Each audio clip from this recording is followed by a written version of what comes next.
following is a presentation of ESPN on ABC. A late November Saturday night in Norman, where local hero Baker Mayfield leads a Sooner team on a roll with its sights set on the Big 12 and beyond. TCU star quarterback Trevon Boykin will not play, so the job falls to a freshman who's never made a start. It's senior night at OU. Sterling Shepard and 13 others make their last stand at Memorial Stadium. The Horned Frogs and the Sooners are next.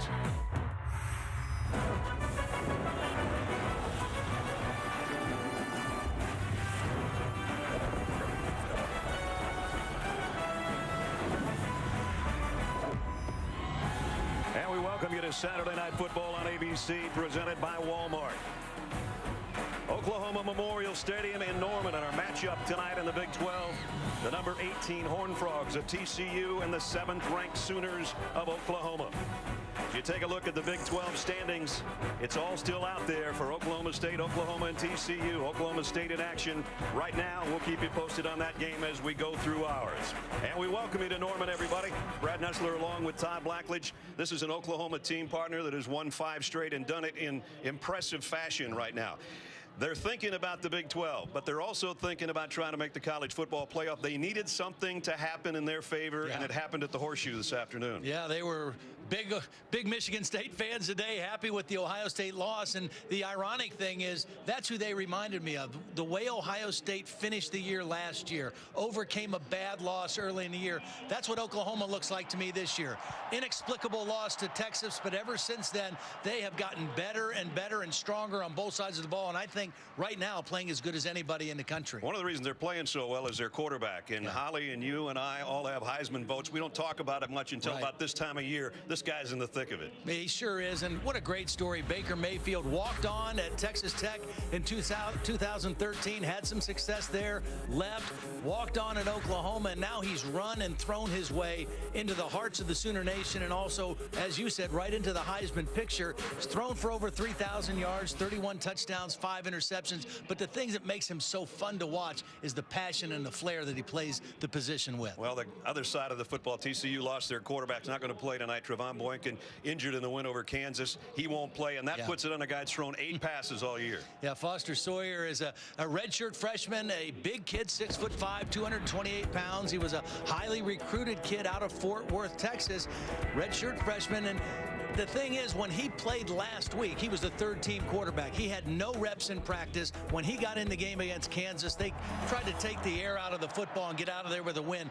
This week, all the reps. They won't be as conservative with him, but what a big stage to make your first start as a quarterback. These games always interesting between these two teams. The last 3 outings between the Sooners and the Horned Frogs decided by a total of 14 points. We'll see what happens tonight. We'll be back in Norman in a moment. The Nissan pregame rush with John Saunders and Mac Brown and Mark May is next after this message and a word from our ABC stations. All right, John, you can hear the roar at Memorial Stadium as the 7th-ranked Sooners about to take the field. 9-1, coming off a big win over Baylor a week ago in their final home game, and here they come.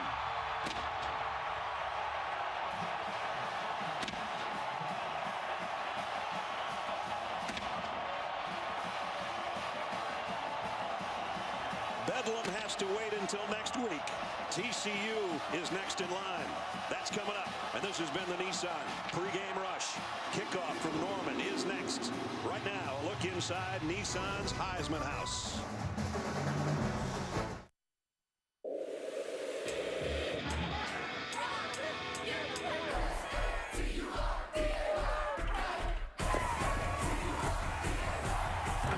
This conference is not just tonight, but the rest of the month. No matter what happens, you're going to have chaos brewing. TCU is a wounded duck. The good news is there's still time. Oklahoma is sitting in the driver's seat. The count is now. You know what day it is. Saturday night football in Norman. TCU and OU set to do battle. Before we kick it, we check in with Holly Rowe. Holly? Well, it's pretty remarkable. TCU at 9-1 despite an unbelievable injury year. Massive guys have gone down. 18 starters have lost a total of 88 starts this season, but none more important than Trevon Boykin, their quarterback. He is here on the sideline in sweatpants. He will not play tonight. I did talk to him, though, and he said, you know, I'm going to try to be the eyes and ears on the sideline and help Foster Sawyer, who's a redshirt freshman, in any way that I can. Sawyer did look pretty confident and comfortable during warm-ups. He throws a nice ball, had great touch and accuracy warming up with his receivers. I did see one of his defensive linemen come over, give him a big hug and say, we believe in you. You can get this done in his first career start. But guys, one last challenge. The center for TCU, Joey Hunt, who has started 35 straight games, he's also out tonight. The injuries just keep coming. That's terrible news, too. Boy, have the battery missing and your top receiver out. But still, this guy keeps getting it done. Gary Patterson, 15th year, they're 9-1. They're 6-1 in conference play. And on the other side, Bob Stoops, 17th year. And number 7 in the country and looking to move up. Oklahoma won the toss and they deferred. So Nick Hodgson will kick. Cavante Turpin and Kyle Hicks wait back on the other end. Well, right away, we're going to see that change at center, and I think that's going to be a big deal because last week in a win against Baylor, those two guys playing over the nose for Oklahoma really controlled the game right at the point of attack. Let's play ball. Line drive kick, and it makes the end zone. So they'll bring it out to the 25. And we'll get our first look at Foster Sawyer. I thought one of the most interesting things, I've never heard a coach describe a quarterback this way, but Doug Meacham said of Foster Sawyer, he's mentally twitchy. And when he explained that, he just said he processes things very quickly. In high school, he played in an air raid type offense, a very similar system, and he has the ability to play up-tempo, understands the offense very well. But again, a formidable task on the road against the best defense in the Big 12 tonight.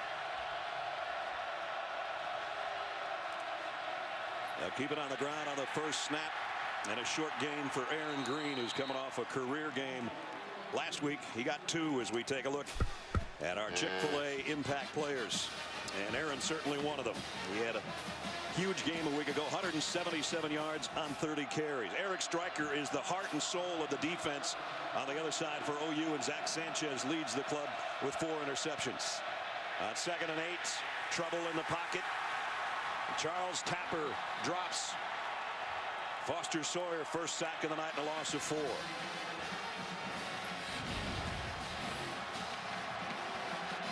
Well, Stryker is the first guy to get there, forces Sawyer to move up in the pocket. And again, this defensive front for Oklahoma over the last several weeks has really controlled the football game for their defense. They're a good third down team, but that's when Trevon Boykin's in the lineup. Let's see how they do on 3rd down at 12 on their opening set.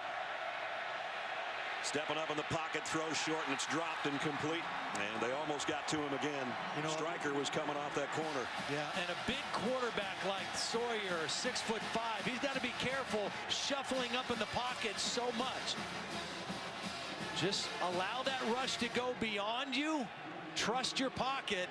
And if you shuffle too much, you get too close to all those big bodies. Ethan Perry will punt. Sterling Shepard is back deep for Oklahoma. High kick off the side of his foot and taken back around the 34-yard line by Shepard. Baker Mayfield having a final word over there with Lincoln Riley, the offensive coordinator. There's his numbers on the year, and they're sensational. Yeah, right now he leads the nation in passing efficiency. And even over the last 4 or 5 games, he has played at an even higher level. We saw him in the 2nd game of the year against Tennessee. His team was down 17-0. He had not played particularly well. And then in the 4th quarter and overtime, he just took over.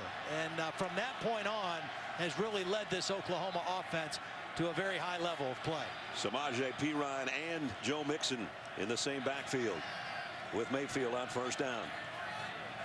And Mixon on the move. Perine off left tackle, only got about a yard. You don't talk about impact players as we take a look at our Chick-fil-A impact players without talking about Samaje Perine, who's had another great year. closing in on 1,000 yards. One more time, Sterling Shepard, top 3 or 4 in all the receiving categories career-wise, making his final appearance. Here's Mixon, the other back, and Mixon's got a first down. Well, they went tempo, and they kind of caught the TCU defense not completely set, trying to communicate in the back end. They pulled the guard around Kasitai and get a nice block there for a first down. First down at the 49. Again, both backs in there. Mayfield wanted to throw. Primary receiver was not open, and now he has to throw it out of bounds. Incomplete as Josh Caraway was giving chase.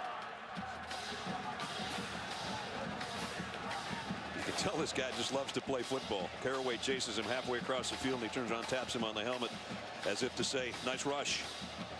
Well, he creates a lot of plays with his feet. You know, he's only 6 foot 6'1", so he's not your typical stand in the pocket, throw the football guy. He's actually more effective when he gets outside the pocket and uses his feet as well as his arm. Second down and 10. 4 receiver group out there for Oklahoma. He's going to keep it himself after faking it to Perine, and he barely made the line of scrimmage. Davion Pearson stood him up. Davion Pearson is one of 2 Oklahoma natives on this TCU football team. He's been one of those guys that missed some games with injuries, but a 4-year starter. This is his 38th career start, and a real powerful football player on the inside when healthy. Played at Millwood High School in Oklahoma City, just down the street. Third down and 10. Oklahoma 46% on their third down conversions this year, which is 4th in the Big 12. Mayfield has plenty of time, throws a strike, complete, first down, and it's Jarvis Baxter. And Baxter's got it to the 35. Well, good protection first and foremost. Mayfield able to see the whole field and hit Baxter for the first down. And TCU, the best third down defensive team in the conference, they give one up there. On 3rd and 11, they got 15. Now back to the ground game. Perine straight ahead, about 4. Bryson Henderson brought him down. So Oklahoma's drive has taken them down inside the TCU 35. We talked about the improvement in this Oklahoma offense since the Texas loss. The emergence of their offensive line getting better in the run game, really taking off the last 5 weeks. Play action. Mayfield rolling and fires long to the end zone and too far. Intended for Sterling Shepard. The first 5 games of the year, Oklahoma was running for 144 yards a game. The last 5 games, it's been 284 yards a game as you take a look at the comparison. And that just makes a huge difference. The balance that this offense has now, 5 games in a row, over 500 yards, and great balance run and pass. They picked up third down last time on 3rd and 11. They've got 3rd and 6 here.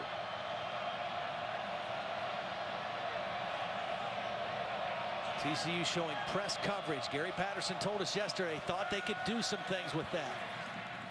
Throw is too far in front of Shepard again, off his fingertips, and it's going to bring up 4th down. And now we got late flags. Well, this was a dumb play by Orlando Brown, the left tackle. He got into something on the pass rush, and there was a defensive player laying on the ground, and Orlando Brown went running over to him and kind of kneed him, and it was right in front of the official. After the play was over, personal foul, number 78, offense, 15-yard penalty from previous foul. Well, they had something similar with their defense with Matt Diamond last week, kind of a dumb personal foul penalty too. You're going to see Brown on the left there. I mean, it was well after the play, and the guy he was blocking was on the ground, and something happened that Orlando Brown didn't like, but that is not the kind of penalty Bob Stoops likes at all. Well, I think Bob is letting him know that right now. So that took away any possibility of a long field goal, and it forces a punt by Austin Seibert. Turpin will let this one go. It's going to take a bounce for Oklahoma so they can down it at the 2. Wow. 46-yard punt and great coverage down there. Jordan Thomas scoops it up. That's going to put the TCU offense in a hole when we return.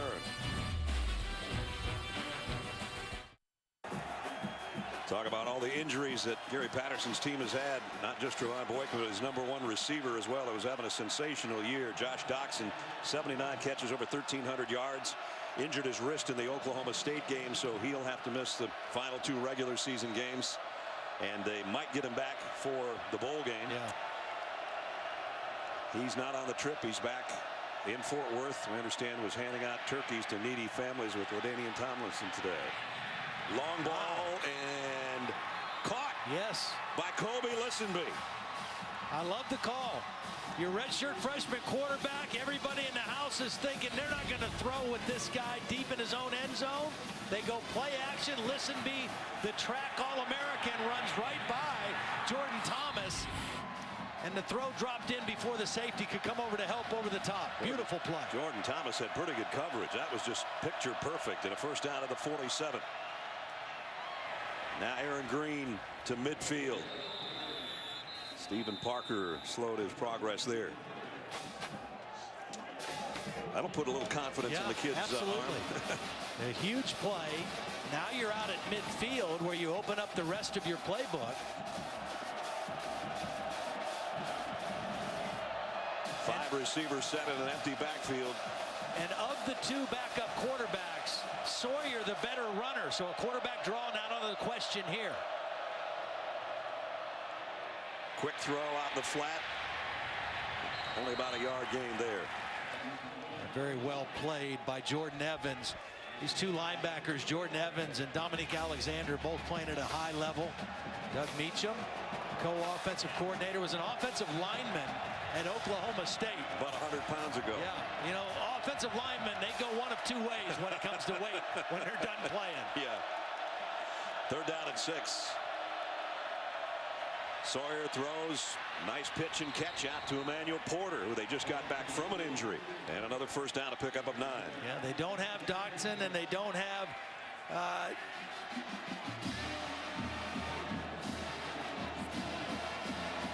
Jawan Story, another big receiver, but they do have Porter back. This time he's just going to run, get what he can, get out of bounds. He looks over to the sideline again, and as Todd said, he's quick to recognize what Doug Meacham wants to call. They send in the plays from the sideline, and he says he puts it together very quickly. Yeah, and they don't think Oklahoma's defense handles tempo all that great. That's why they want to play fast. Going to go long again. Got the sprinter again. And he's got him again, and it's a touchdown. Perfect throw to Listenby. 37-yard strike. Last week, Jordan Thomas was singled up on Corey Coleman, Baylor's great receiver, and held him to 3 catches for 51 yards. 2 times on this drive early in the game, they've gone after Jordan Thomas with Listenby, and 2 huge plays and a touchdown for TCU. Shocked the crowd here in Norman. They went the length of the field, 97 yards in 6 plays. Well, he had a touchdown pass on his only completion a week ago. Foster Sawyer, not too big for the moment right now. 37-yard touchdown, and the Horned Frogs in front, 7-0.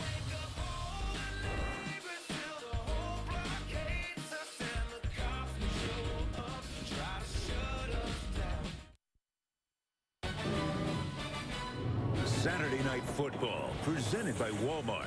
Stop by a store or visit us at walmart.com to share wonder every day. Nissan, premier partner of the Heisman Trophy. And Northwestern Mutual, proud to be an official corporate partner of the NCAA. Nissan Heisman House Tour made a stop in Oklahoma today. Fans had a chance to take a photo with the trophy and meet Oklahoma Heisman winners Billy Sims and Jason White. Heisman House Tour rolls into South Carolina for their matchup at Clemson next week. I imagine Jordan Rodgers will be there. Maybe get a picture with George. Good looking drive put together by the redshirt freshman quarterback. And Oklahoma on the kick return, running out of real estate on the far side, Joe Mixon, but he did get a nifty move up the sideline as we take a look at tonight's AT&T Strong performance. Well, Gary Patterson said they had some things saved. This 4 formation causes some confusion. Look at these defensive backs all looking at each other, trying to figure out what to do against this formation. And as the ball snapped, Jordan Thomas looks back, not sure if he has help over the top or not. And the formation fooled the Oklahoma defense, which has played so well and not given up many big plays. They got the big play with a different looking set. Todd, those two throws by him to Listenby couldn't have been any better. No, beautiful. Oklahoma second set now offensively at the 28. In a pistol, it's Perine cutting back to the right side, and Samaje Perine. Wow. What great balance. Big time run out around midfield. He is fun to watch too. 230 pounds. He's got the physical strength to run over you. This little counter play, pull the backside guard and tackle, and then Perine runs through arm tackles as well. Out to the 48 where it's first down. Mayfield, quick throw, complete into TCU territory to Micah Quick. Only about a 3-yard gain. This TCU defense historically has been a 4-2-5. And Gary Patterson said, you know, we're really a 4-7 now because our two inside linebackers are both converted safeties. They've lost linebackers to graduation and injury, and so the guys they have playing in there are more safeties. Mayfield in trouble and goes down. The pocket collapsed in a hurry. Denzel Johnson will get credit for the sack, but he had company back there. Well, so far TCU has been able to make some negative yardage plays on early downs and force Oklahoma into some longer yardage situations on third down. And again, that's where they've been outstanding, is playing third down defense. Third down and 9 here for the Sooners. You would expect some kind of double coverage on the bottom here against Shepard.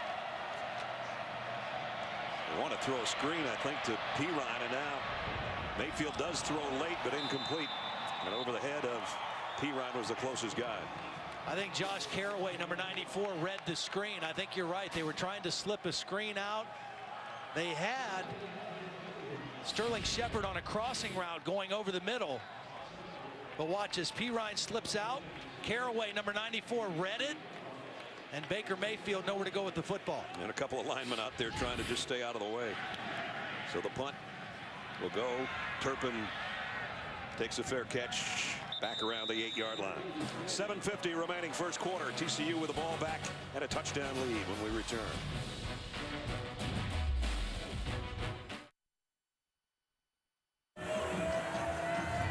TCU up 7-0 thanks to two beautiful throws from quarterback Foster Sawyer. A redshirt freshman getting his first start. Guys, the most impressive thing, he went to the sideline.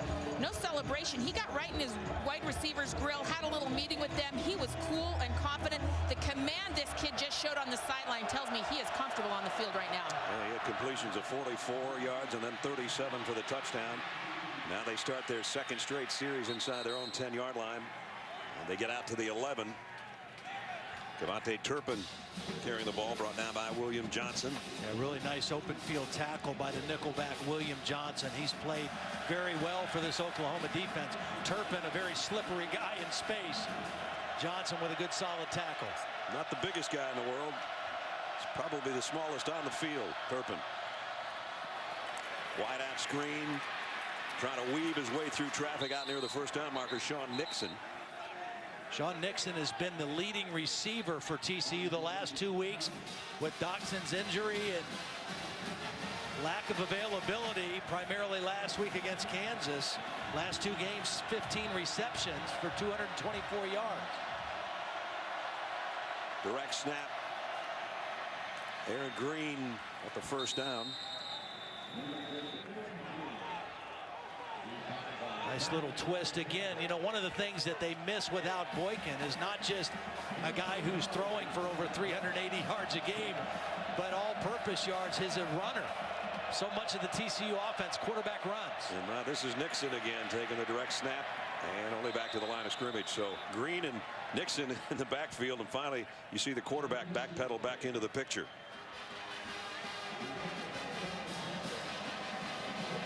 We have a second down and 10 upcoming.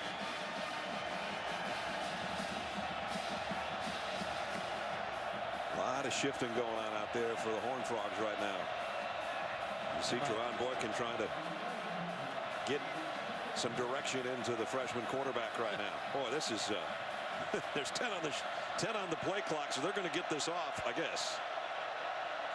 Here comes a blitz from the Sooners, and he's just got to throw this one before he wanted to. Short gain to Nixon again, and a nice job in the secondary by Zach Sanchez. Good awareness though by Sawyer, knowing that pressure was coming. Eric Stryker was the guy coming unblocked from the edge, and Sawyer knew it, he felt it, and got rid of the football. They didn't gain much, but it could have been a real disastrous negative play as well.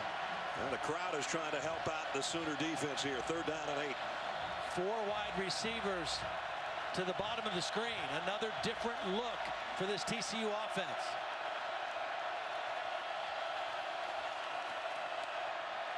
Sawyer, pressure coming again from Stryker. Now from the inside, and they're going to get him.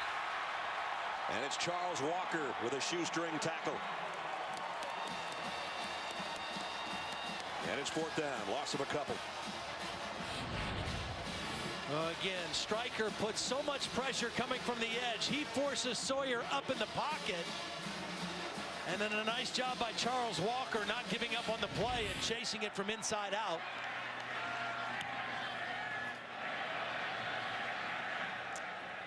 Shepard's got to let this one roll. And it goes about another extra 10 yards before it's down by TCU. TCU with a touchdown lead here. Let's find out what else is going on. We head to the studio. Cassidy Hubbard for the first time. Cassidy? Thanks, Brad. Dr. Pepper Championship Drive update. Baylor had 295 yards of offense in the first quarter. And to start the second quarter, they scored their 3rd touchdown of the game. Devin Chafin puts the Bears up 21-14 over unbeaten Oklahoma State. Back to you guys. Well, so much for them having a hangover from losing by 10 to Oklahoma last week, huh? First quarter scoring, these two teams pretty strong in that area. Coming in the last 5 games, Oklahoma's outscored their opposition 276-84. But right now they still got a goose egg on the board. Mayfield, empty backfield, and he'll try to run, but they're going to bring him down again. That was a corner blitz.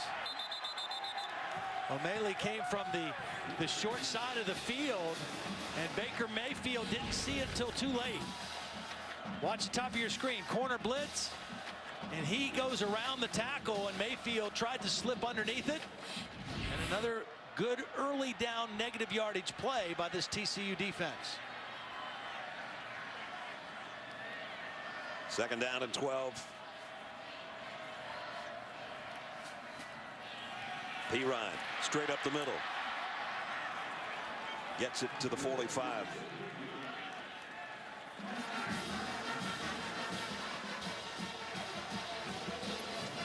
Beg your pardon, the 35. And another 3rd down.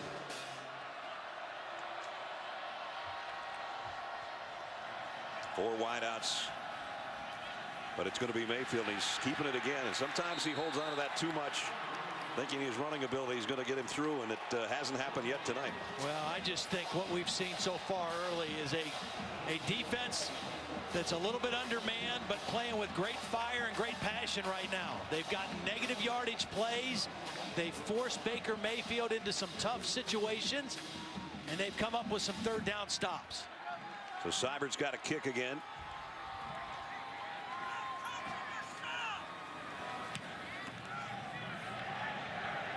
Turpin tries to get everybody out of the way, goes out of bounds over there on the TCU sideline. They're going to have excellent field position. Now Sawyer coming back out, and let's show you the couple of balls he threw in the first series. Well, deep in his own end zone, play action, a little stutter step and go by the sprinter Listenby.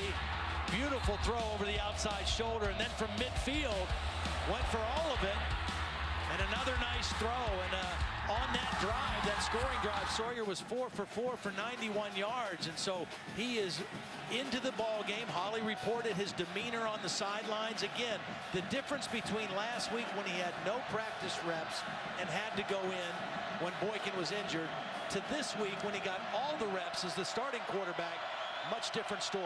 Buck Jones, a tight end in there in the backfield with Green trying to lead the way. Green slips a little bit. Picked up about 2, maybe 3. So So TCU's controlled this entire quarter.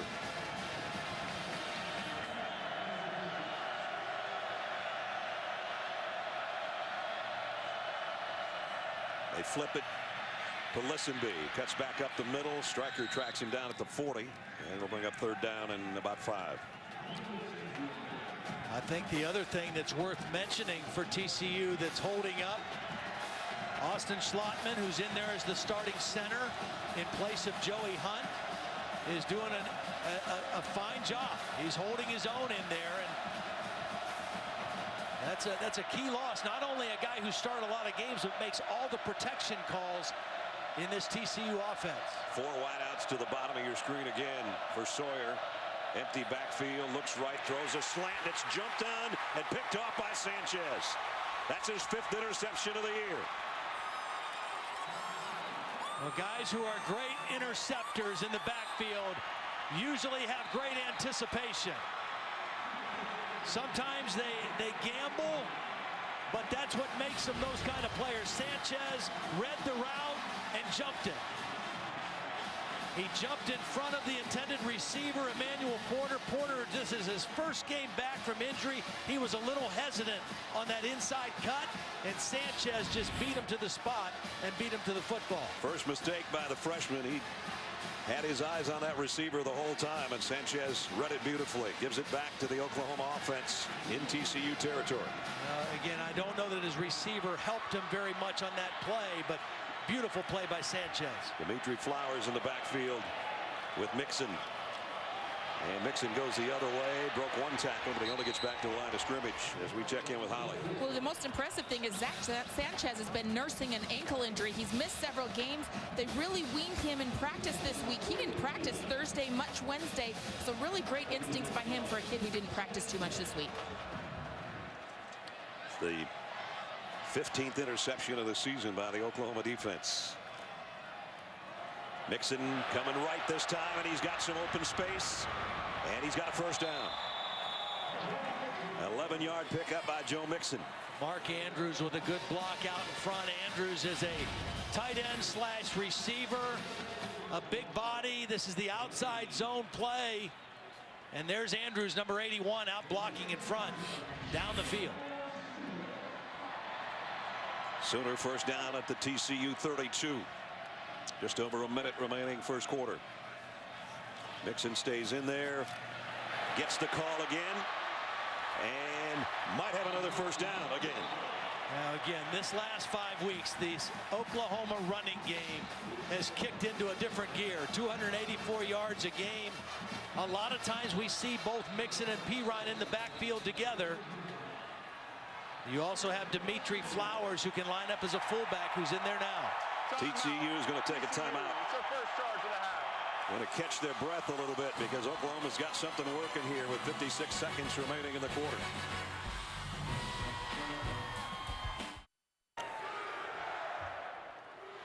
Week 11 in the NFL. You can kick off the day first with NFL Insider Sunday edition on ESPN. Then a lot of people made a lot of Cam Newton's celebration dance last week. We'll find out what some former dancers think. Ickey Woods, Terrell Owens, my next door neighbor Billy White Shoes Johnson. It's all Sunday NFL Countdown, 11 tomorrow morning, starting at 10 Eastern on ESPN.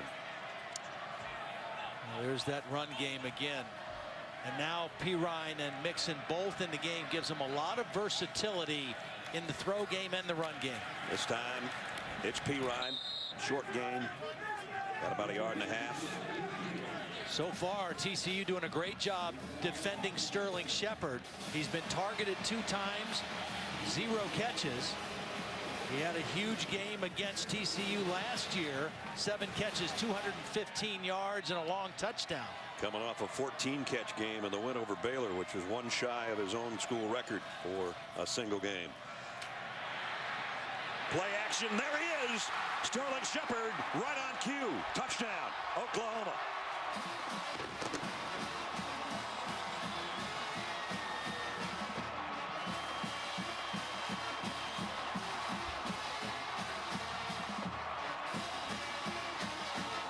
It's as if you were in the huddle, Mr. Blackledge.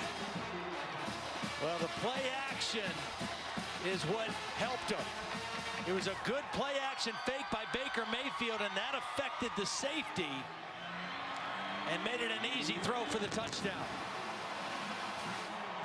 You talk about good play action. We're going to show you again. It was great play action. Watch this guy get fooled by the play action. As soon as he moves up here, this becomes wide open for the touchdown.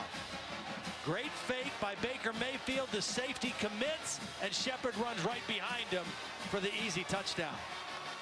As soon as he got through that play action, he pulled the trigger in a hurry, and it was right on the mark for Sterling Shepard, his 10th touchdown catch of the year, and for Baker Mayfield, touchdown throw number 32. So 43-yard drive in just 5 plays. Took him a minute and 35 to find the end zone. Really interesting, the personality of Baker Mayfield. He could almost be the twin brother of Eric Stryker on the defense. They're the same kind of personality. High motor, very passionate, very emotional guys, talking all the time, full of energy, and they really affect the rest of this football team. Mike Stoops told us, the defensive coordinator for Oklahoma, he said, everything Baker is for the offense, Eric is for the defense. So tie game is Hodgson kicks. Turpin and Hicks wait on the other end. And this won't be returned. So they'll take a knee. We'll bring it out to the 25, and we'll send it out to Cassidy for another update. Thanks, guys. Let's take a look at who's getting it done, presented by Wells Fargo. And check out this catch by Fred Ross. Just grabs it, and he wasn't done. Couple of jukes, goes 55 yards for the score. Mississippi State up 31-21 in the second. This game over on ESPN. Catch you guys. Whoa, Dogs and the Hogs putting up some points. Huh? Here we're tied at 7. Remember, that score came after the first mistake that Foster Sawyer has made, the interception by Zach Sanchez. Blitz coming off the corner. Stryker had him in his sights, and that's knocked down Jordan Evans. Well, the thing Stryker did that time is he timed the snap count. He hit this thing full speed, and there was no way to block him. Watch Stryker just come so quickly. He times the snap, and he goes right around the back green and forces Sawyer to get rid of the football. Empty backfield here on 2nd and 10. Pump fake to the right. Going to go that way anyway, out on the flat. And slipping down before he could get to the 30, Sean Nixon again. And it'll bring up 3rd down. As the quarter will wind to a close. Good football game between number 18 and number 7. ABC's Primetime College Football presented by Walmart. We'll continue after this message and a word from our ABC stations. Perfect throw.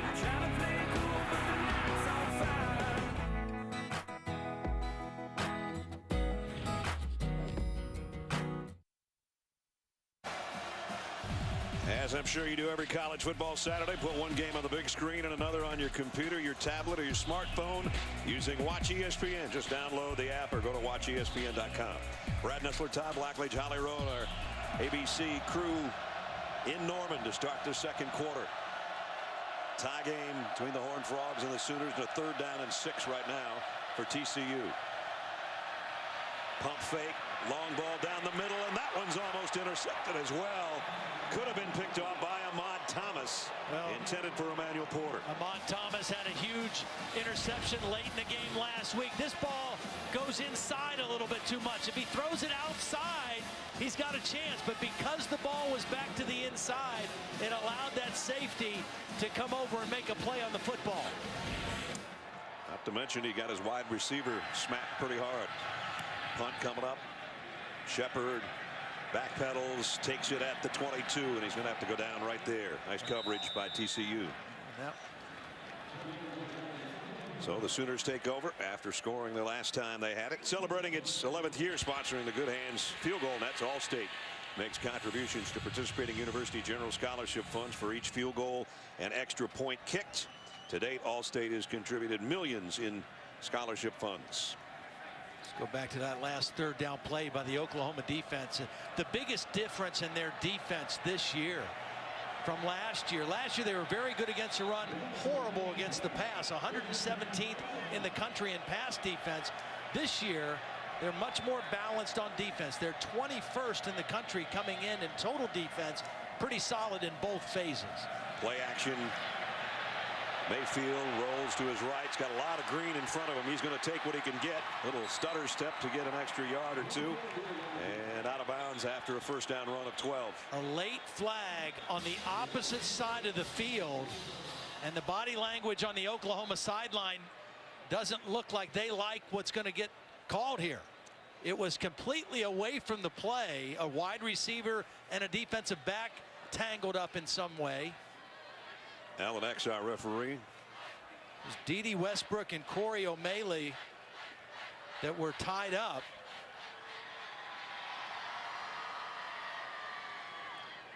I think it's going to negate a big play. The play resulted in a first down. After the play was over, personal foul, number 11, offense, 15-yard penalty. It's 1st and 10. Dede Westbrook with the personal foul, so they get the first down, but they're going to back up behind the original line of scrimmage. Here's a look, and he just ear-holed the guy back in the secondary. Not necessary. Yeah. Again, the play was completely on the other side of the field, so totally unnecessary and negates the game. It's still first down, but it negates a great game by Baker Mayfield.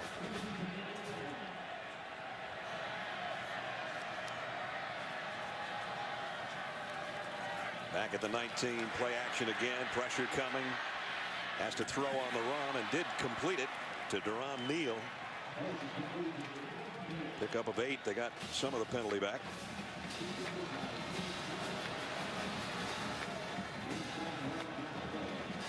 And again, Oklahoma goes with some tempo here. They hurry up on second down.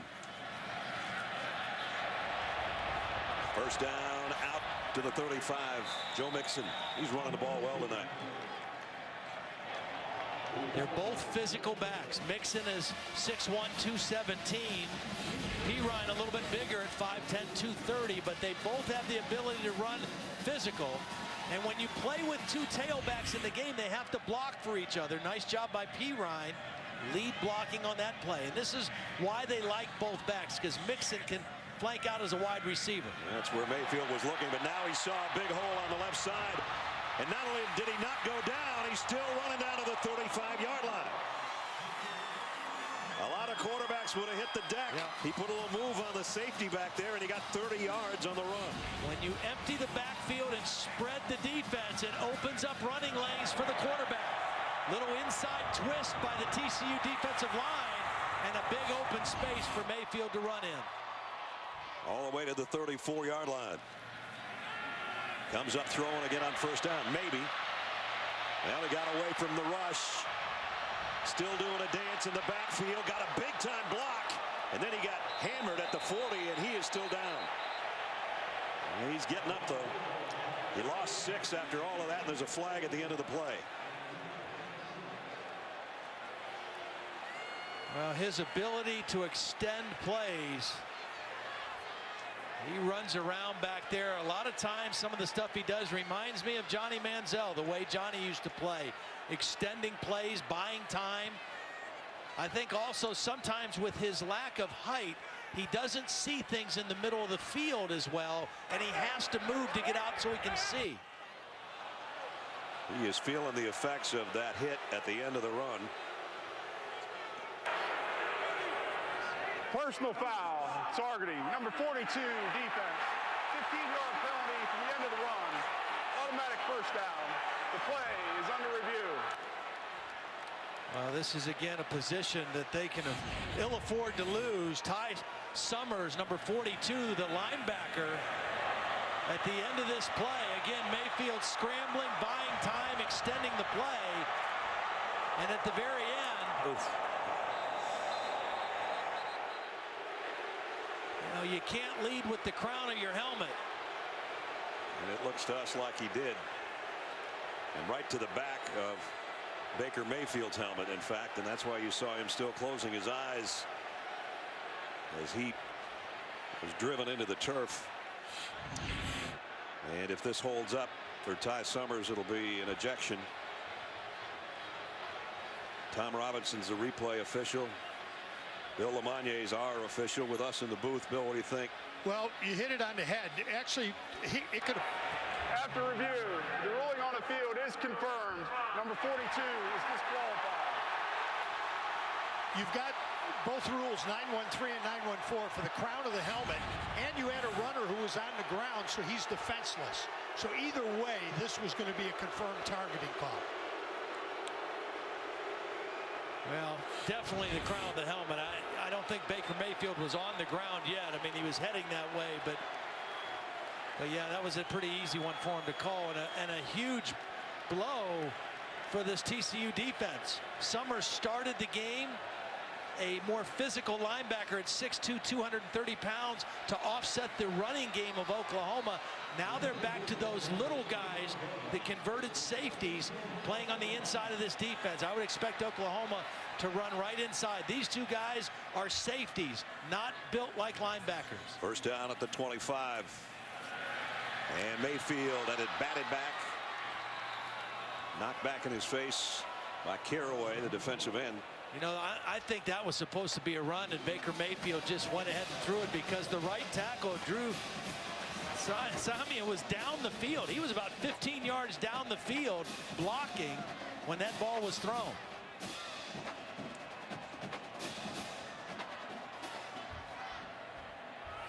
So second down at 10. This time it is a run, and it's going to be a loss of a couple. P-Ryan brought down, and it'll force a third down at about 12. A TCU defense, so many guys that have, as you see, made their first starts of the season.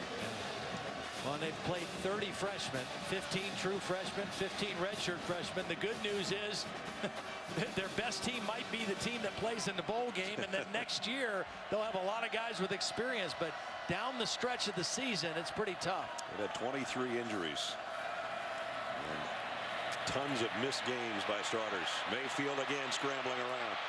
I don't know how he gets away sometimes, but he did again. And Mayfield on the run. Inside the 20, doesn't get a first down, but what a magical run again. All of that for not a big gain, but a lot of excitement. But that's what endears him to his teammates.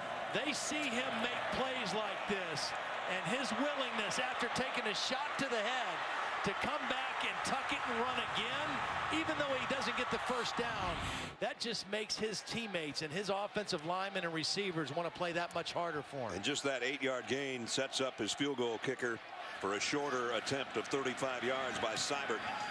And the kick is up and good. So they're still checking out their quarterback over there on the sideline. But he has given his team the lead by putting the field goal team out there. 10-7 OU. Aerial coverage provided by Goodyear. Everything Goodyear's learned making tires that go the distance inspires what they roll into yours. Goodyear, more driven. That last drive, 60 yards, 9 plays. Baker Mayfield did a bunch of it with his legs and set up Seibert for the 35-yard field goal to take the lead. Well, and other than that one drive where Foster Sawyer hit the 2 long passes, this TCU offense has not been able to get much going. It's 2 weeks in a row now. Untypical offensive numbers for TCU. This kick is returnable from the 4. Turpin. And the little guy gets out across the 20, around the 22-yard line as we check in with Holly. Well, guys, Baker Mayfield of Oklahoma took a massive blow on that targeting call. I saw him really trying to collect himself, shake things off on the field, but he was clearly affected by that. I've watched him carefully over here on the sideline. I've not seen an athletic trainer come and look at him or talk to him or anything, but he keeps shaking his head, really taking big, deep breaths. He is trying to shake off the effects of that blow. Yeah, I'm a little surprised they haven't taken a little closer look at him, because that was a serious hit. 2 backs in there at Hicks and Johnson right now, and whistles. I think timeout, Oklahoma. Prior to the snap, timeout, Oklahoma. Their first charge of the half. We'll be right back.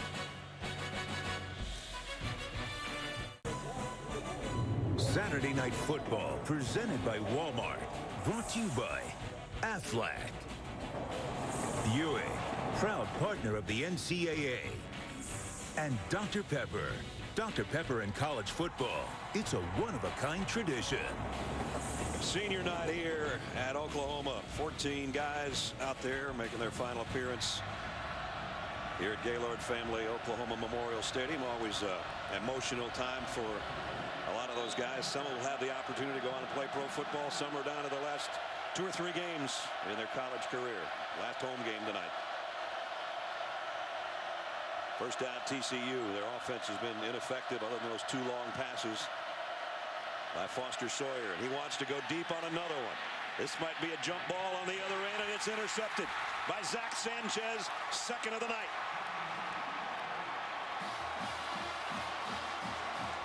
Well, and for the second time, his receiver, Emmanuel Porter, doesn't help him. This ball's underthrown. Porter has to read that. He's got to go fight for the football.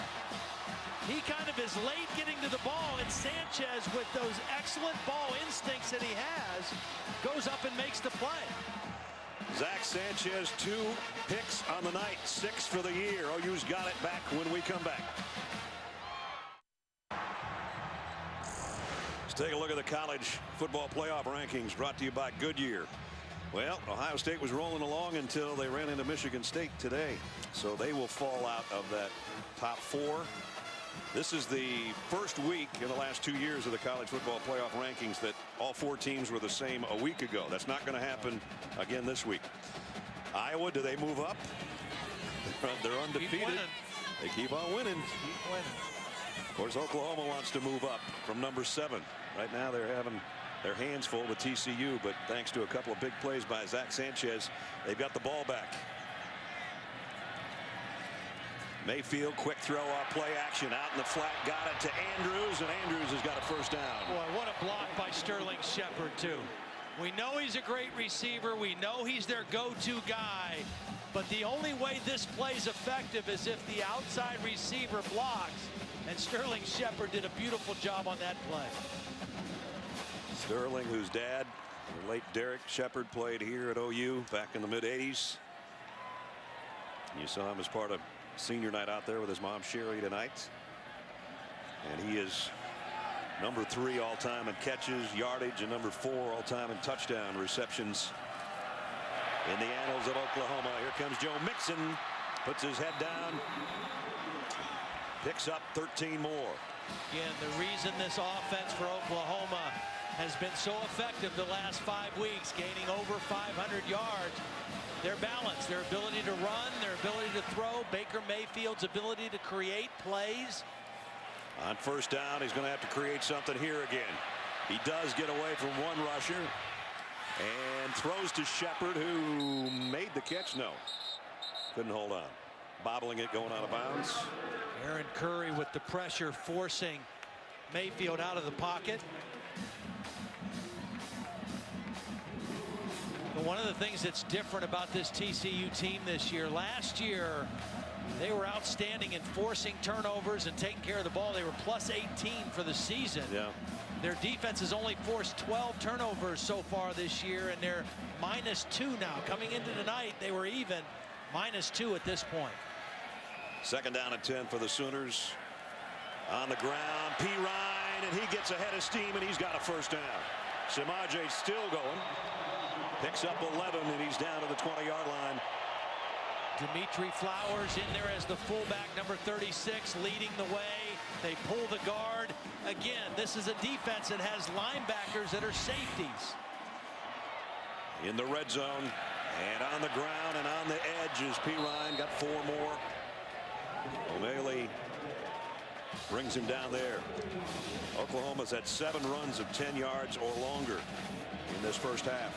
I just don't think this TCU defense can hold up on the inside against the run game, the big line and the physical backs of Oklahoma. They've worked it down to the 16-yard line, and they're going to keep hammering it. Here's P. Ryan again. He only got a yard, but whoever made the tackle had to pay the price, I'll tell you that. Aaron Curry was the guy, as a matter of fact. He had a big game last week against Kansas. He's a transfer from Nebraska. Started 8 games at Nebraska back in 2013. This would be a big third down stop if TCU can come up with one. Third down and a long 4. And this is where you have to be aware of Mayfield's ability to move and create with his feet.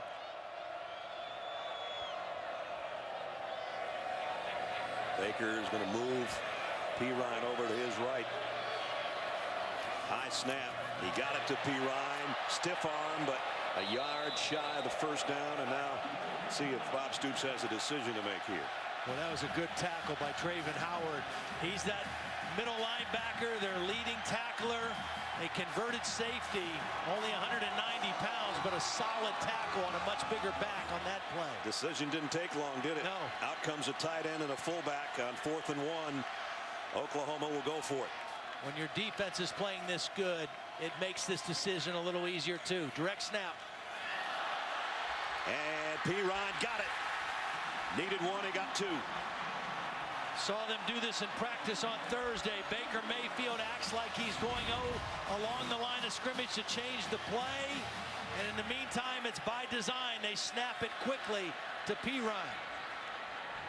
That's a cool looking play right there. 1st and goal, Oklahoma. At the 9-yard line.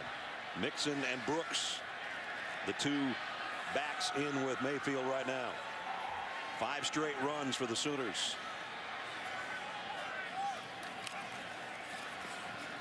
Make it 6. This is a quarterback heading to the edge. Got away from 1 at the 5, and a flag is down.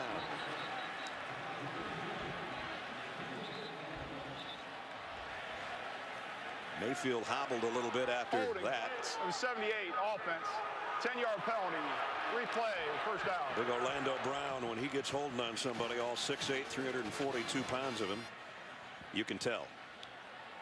3 penalties on Oklahoma, all on their offense. We talked about the development of this offensive line. They started the season with Orlando Brown, a redshirt freshman at left tackle. Drew Samia at the right tackle is a true freshman. And those guys have just gotten better and better the more they've played. 9th play of the drive coming up for Oklahoma, but now they've backed themselves up almost to the 20 again. And now we see 4 wideouts in there for Baker Mayfield.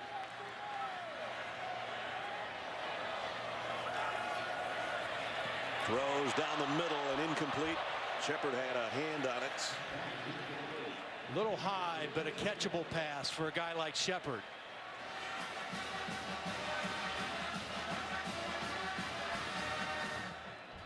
Shepard's been targeted 6 times, just has 1 catch, but that was an important one. 21-yard touchdown. 2nd down and goal at the 19.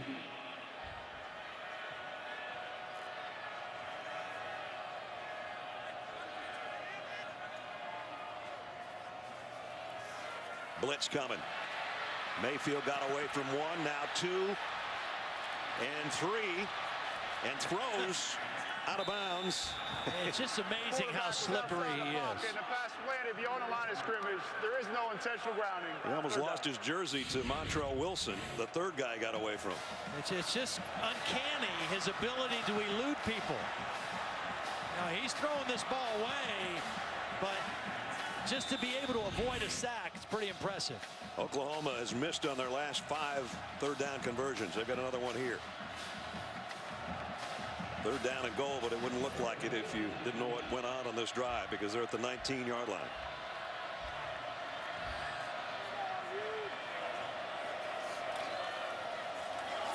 They're going to play it safe, and Mixon gets it to the 15 so they can bring out the field goal unit. So they had a 4th down conversion on this drive. Looked like they were going to get down and maybe get 7 out of it. They're going to have to settle for the field goal try. Oh, good stop. Yep. Good stop by the TCU defense. Again, a defense that has suffered the loss of 7 defensive starters, some for the whole season, some for parts of the season, but a patchwork group at linebacker in particular. Seibert for 32 yards after a 35-yarder early, and that one's good as well. So 3 more for Bob Stoops Sooners. They've stretched their lead to 13-7.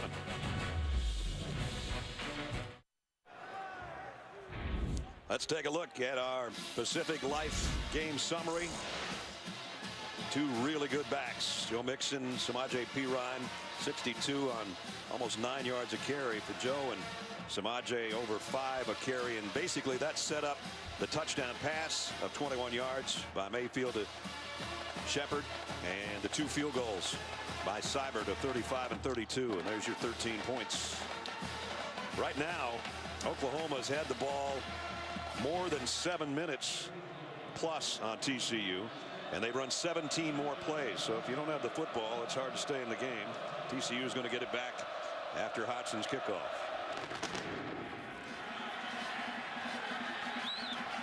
Turpin from the 1. A little guy trying to get to the edge and won't. Let's check in with Holly. Well, Oklahoma started a Heisman campaign this week. Hashtag shake and bake for Baker Mayfield for Heisman, but a little too much shake and bake on that last series. He has limped off to the sideline and been seen to by the athletic trainers. He's got a bloody right knee, but they have taped the right ankle. Guys, his legs and extending plays with his legs have made him so special here in this game. That is a big development for Baker Mayfield. Here's his numbers so far. 38 yards on the 8 rushes that Holly's talking about. They waited until last Sunday to actually start kind of a Heisman campaign. Bob Stoops waited until after the Baylor game, and now it's full bore here in Norman. High snap, a handoff to Green. He hasn't done much tonight. This is a good looking run, however. Yeah, 4 carries for 10 yards before that run, and you just knew they had to try to get him back in the game a little bit. Tight end Buck Jones out leading that play. Had a career high last week, 177 yards on 30 carries.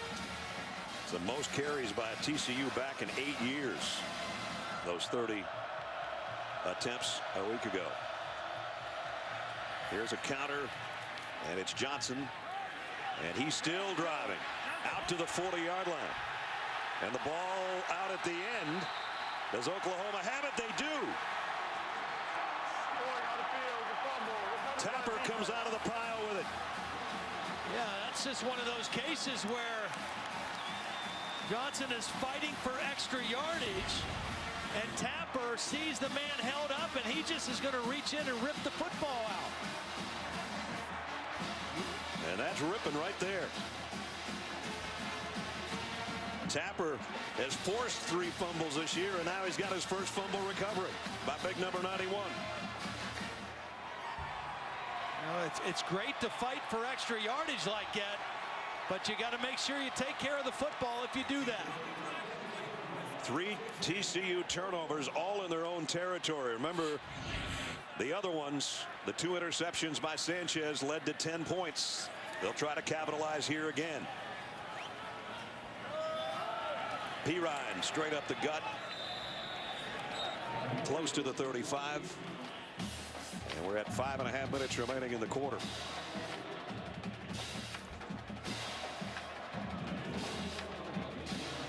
And again, Oklahoma taking their time a little bit. Everybody at the line, though. We don't see huddles in this game between these 2 teams. We talked about the turnover margin, and -3 tonight. Here's Mayfield going deep to the corner. Caught. Westbrook, touchdown.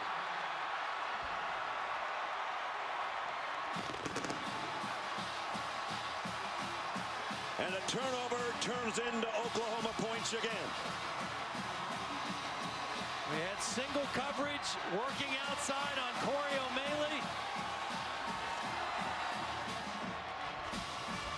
And a beautiful throw by Mayfield. A little late separation by Westbrook, and the ball delivered to the right spot. Seibert's extra point up and good. After a slow start by Oklahoma, 20 unanswered points for the number 7 team in the country. And for the second time tonight, Mayfield with a touchdown pass, this time D.D. Westbrook. See, O'Malley's in good position. A little bit of a push off, a little late separation by Westbrook. Got away with a little push and a nice throw by Mayfield, and they took advantage right away of the 3rd turnover of the game by TCU.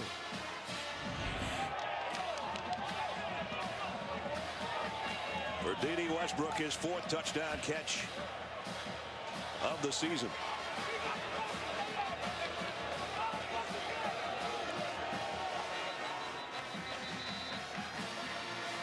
So TCU with the early lead, and it's been all Oklahoma ever since. Don't forget, Week 11 in the NFL, Monday Night Football, great AFC East battle. Rex Ryan's Bills and the undefeated 9-0 Patriots, led by Tom Brady. 8:15 Eastern on ESPN. Coverage starts with Monday Night Countdown at 6. That guy's pretty good. Not bad at all. Craig Rothberg, our ace graphic man, pointed out to us today that the defending Super Bowl champion Patriots are undefeated. Up until today, the defending college football champion Ohio State Buckeyes were undefeated. That fell apart this afternoon. And Steph Curry and his team, the NBA champs, are 14-0 undefeated. And they got a game tomorrow, I believe, on ABC or ESPN, one of the two. Turpin on the return. Frank Shannon made the stop on special teams. TCU's last 3 possessions, 36 seconds, 14 seconds, and 32 seconds, and turnover, turnover, turnover. Not good. Average 30 first downs a game, and tonight they're struggling.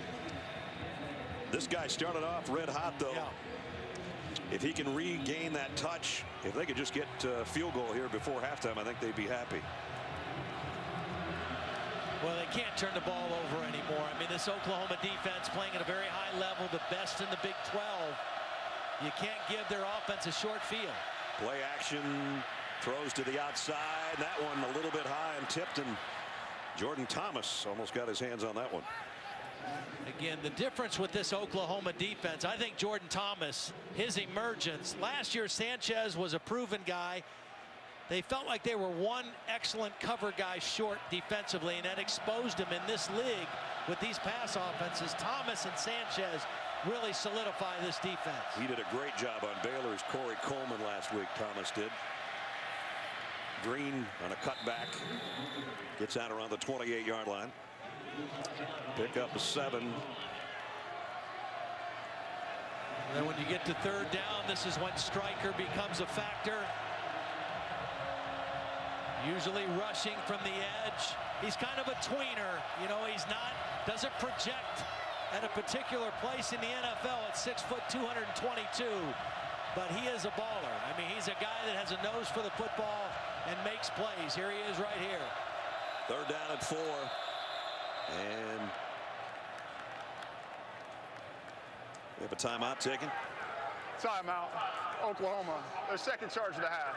30 seconds in line. 30-second timeout with 4:18 remaining in the half. Now the next college football playoff top 25 ranking show presented by Chick-fil-A is coming up on Tuesday night. Your chance to see the top 4, the first 2 out, and the rest of the rankings all revealed live with Reese and the guys. Tuesday, 7 o'clock on ESPN.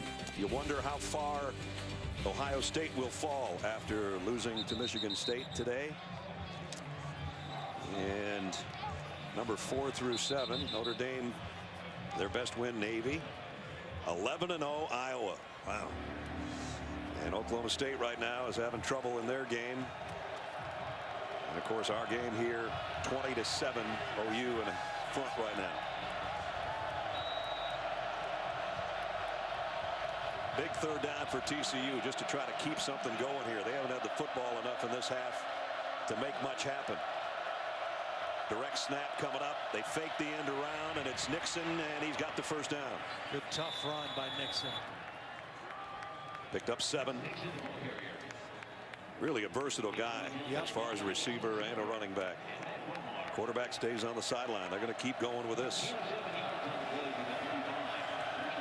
He's going to throw it as far as he can. And almost intercepted, or did he hold on? No, but they're going to draw a pass interference. You know, this is a pretty good idea by TCU. When you take the quarterback off the field, you certainly expect it to be a run. Number 15, defense. 15-yard penalty and an automatic 1st down. Sanchez, who has 2 interceptions on the ball game, expecting run with the quarterback on the sideline and just got beat. Well, there it is. Grabs the jersey. Yep. That's an easy call. So first down, and Sawyer comes back in at quarterback. The ball just shaded into Oklahoma territory. Sean Nixon looks like he's a little bit hurt on the sideline. And Green got 5 or 6. By the way, the previous carry by Aaron put him over 1,000 yards on the season. So he's up around 1,006 or so. Having an excellent year. Sawyer throws to the outside into traffic. Got away with one there. Oh, boy. I mean, first of all, the ball's in the air a long time, throwing from the right hash to the left sideline. And there's 2 Oklahoma defenders over there, and Jordan Thomas and Eric Stryker. This has bad written all over it. He's one of his last 7, Todd. So what looks so promising early, not so good right now. 3rd and 6.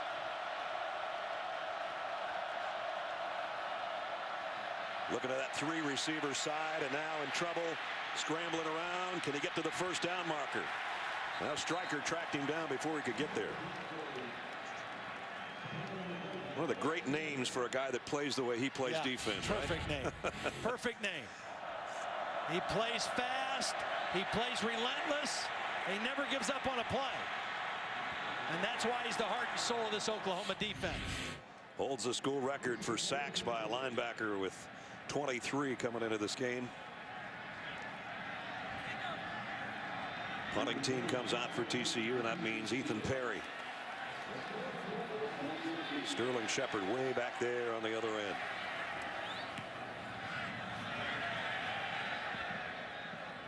And takes the fair catch around the 14-yard line with 2:44 remaining in the first half. Let's check into the studio again with Cassidy. All right, thanks, Brad. Taco Bell studio update. Brandon Allen with his 15th pass of the game. This one to Hunter Henry. Arkansas with 21 unanswered points. They now lead Mississippi State 35-31. This game over on ESPN. All right, thank you, Cassidy. 2:44 remaining. This is the lowest point total for TCU in a half since the West Virginia game a year ago, and they actually came back and won that game. So I guess there's hope, but they had Trevon Boykin out there throwing it around at that point, and he's over there in sweats and a stocking cap. And throwing it around to Josh Stockton, too. They're missing some big-time players. You're not kidding. And here's Baker Mayfield keeping, going down at the line of scrimmage. No gain. Terrell Lathan in on the stop. I think the TCU defense in this first half has played some outstanding football. Their offense has turned it over 3 times.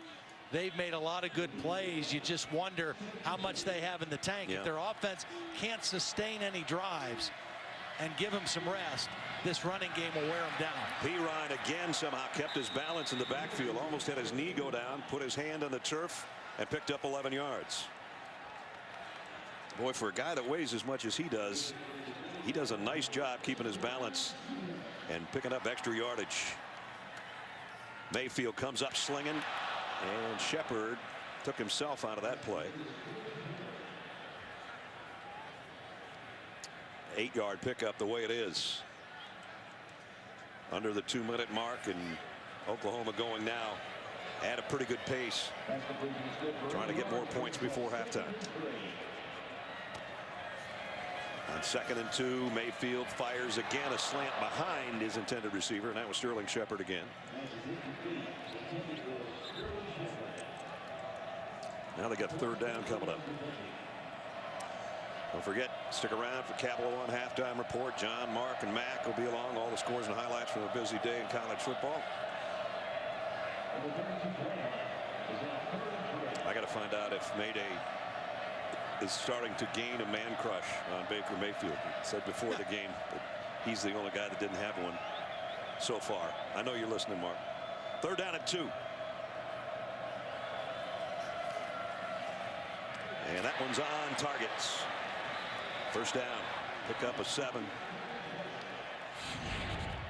Well, when you have a favorite receiver, you just know he's going to be exactly where you want to put the ball, and that's what these 2 guys have. Yeah, tight window there, right in between defenders. And Samaje Perine flagged down. Nice stiff arm. Flag down in the area where there might have been an illegal substitution.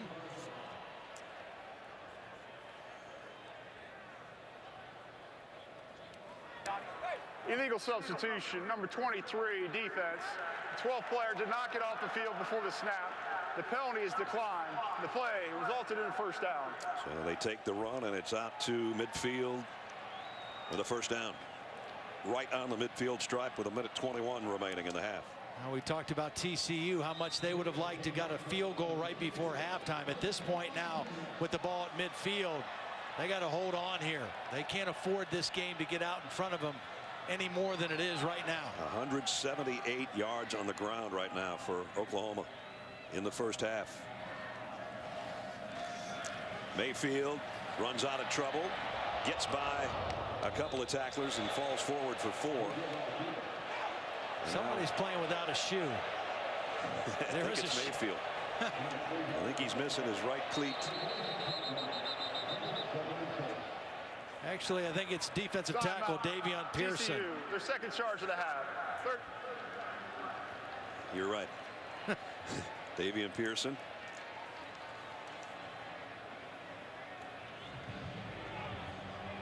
So clock stop with 46 seconds remaining. Baker Mayfield in the Heisman discussion. A couple other guys that not only had Heisman statistics but Heisman moments. Robert Griffin III against Oklahoma to win the game. Johnny Manziel, everybody remembers this play in Tuscaloosa, kind of a defining moment in his Heisman year. And last week, the last touchdown in the fourth quarter for Baker Mayfield. Dimitri Flowers snuck out of the backfield. Mayfield extended the play, and that touchdown kind of sealed the game. And those are the kind of moments that go with stats that really stand out. I think you could even go back, if you wanted to dig further, you go back to the Tennessee game we did in the fourth quarter he put together. He had a couple plays like that were spectacular as well. They're at the 46 with 46. And here comes an end around and maybe a pass at D.D. Westbrook. He's going to cut back, and he got a first down. Holding on to the football and has taken a whole bunch of Horned Frogs to bring him down. He got 11 yards out of that to the 35. Oklahoma has one timeout left. They line it up in a hurry at the TCU 35. Play action. Mayfield all day to throw. Down the middle he goes and completes it to the 20. Sterling Shepard to pick up a 15. One of the things Gary Patterson thought that Baker Mayfield didn't see the middle of the field too well. That time he had good eyes, good vision, and found his man in the middle. They're going to clock it right here at the 22nd mark. The guy that's built his program around defense over there shaking his head because Oklahoma, in this waning moments of the second quarter, looks like they're going to put more points on the board. Well, it's the run game. The run game wears you down. You know, the passing game makes you tired, but the running game is like getting punched in the stomach. Yeah. And when your defense is on the field this much and a half, it just takes its toll. They took over at their own 14 with 2:44 left, and here they are on the 11th play of the drive at the 20-yard line with 20 ticks left. Pump fake. Mayfield wanting to go back the other way, and he's just got to get rid of this one. Aaron Curry again had a hand on him. Quarterback was outside the pocket. The pass landed beyond the line of scrimmage. There is no intentional grounding. Thank you, Alan. Alan Eck, our referee. So it's 3rd down and 10. Already, Austin Seibert has hit 2 field goals in this game, and it's well within his range right here. But they still got one shot if they want to take it. The good news about having a safety playing middle linebacker for you, Traven Howard, number 32, is that if he has to move out and play pass coverage like he's going to on this play, he's pretty comfortable. Mayfield, quarterback draw. Now he's going to think about throwing it. They might have guys downfield. It goes to the end zone to Mixon, and he couldn't hang on. And it's 4th down. A good stop by the TCU defense. They could not afford to give up another score. They force him out of the pocket. And that's a good throw. I mean, it was. You can't make a better throw on the run under duress. Mixon just not able to make the catch. Seibert's hit from 35 and 32. This one's going to be from 37. To try to make it 23 straight points by the Sooners. Austin Seibert kick on the way, and it hung in there just enough. At the end of the second quarter, 37-yard field goal makes it 23-7. Halftime here in Norman. Capital One halftime reports coming up after these messages.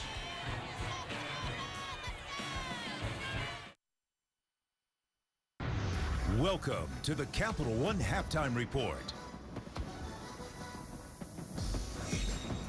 Well, the Oklahoma Sooners have their quarterback, Baker Mayfield. Pretty good first half, although we'll hear from Mayday in a moment on that. Meantime, Bob Stoops is with our Holly Rowe. Well, Coach, Baker Mayfield playing like a scat back there. How does it change your offense when he can run the ball and your two backs are in at the same time? Yeah, he can make some things happen. We got to do a better job, though, getting some guys open so he doesn't have to scramble around as much.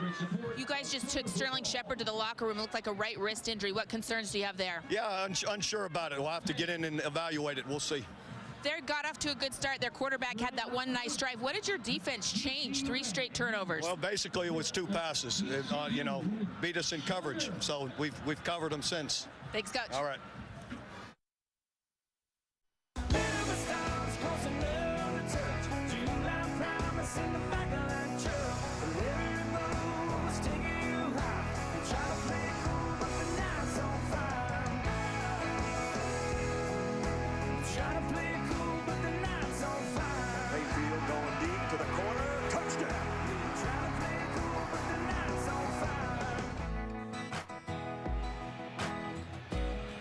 And we welcome you back to Saturday Night Football on ABC, presented by Walmart.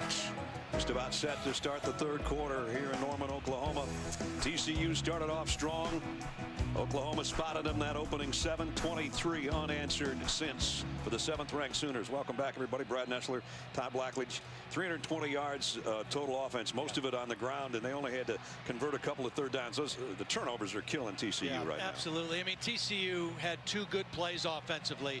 After that, Oklahoma's defense really squeezed them, forced the turnovers, and that run game, 193 yards rushing in the first half. The last 5 drives to end the first half, they had 10 runs of 10 yards or more. So that running game just got stronger and stronger the more the game went. Yeah, it's wearing on TCU right now. Let's head down the field and check in with Holly Rowe.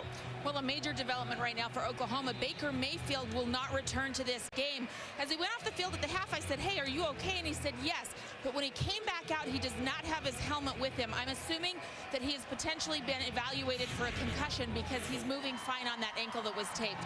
I saw him just go and talk to his quarterback, Trevor Knight, that has been his backup all season, and say, hey, go out and finish this thing off. I'll keep you posted if I get more information. Talk about having a great situation as far as your backup quarterback. That guy we saw 2 years ago star in the Sugar Bowl win over Alabama when he threw 4 touchdown passes. He is a captain on this team and a leader on this team, even though he's not been a starter all season. So they're in good hands right now with Trevor Knight, I would say. Yep. He's played well when he's been called upon and has been an even better presence. Always the first guy off the field to congratulate Baker Mayfield. Now he comes on the field to take his place. Here's the kick to open the quarter from a yard deep. And it's Alex Ross. And Ross didn't get to the 20, but got out near the 19-yard line. As we take a look at our Pacific Life game summary through 2 quarters. 3 turnovers. These interceptions, 2 by Sanchez, making 6 on the season for him. And they turned those turnovers into points courtesy of the Oklahoma rushing game of Joe Mixon and Samaje Perine, both doing a great job on the ground.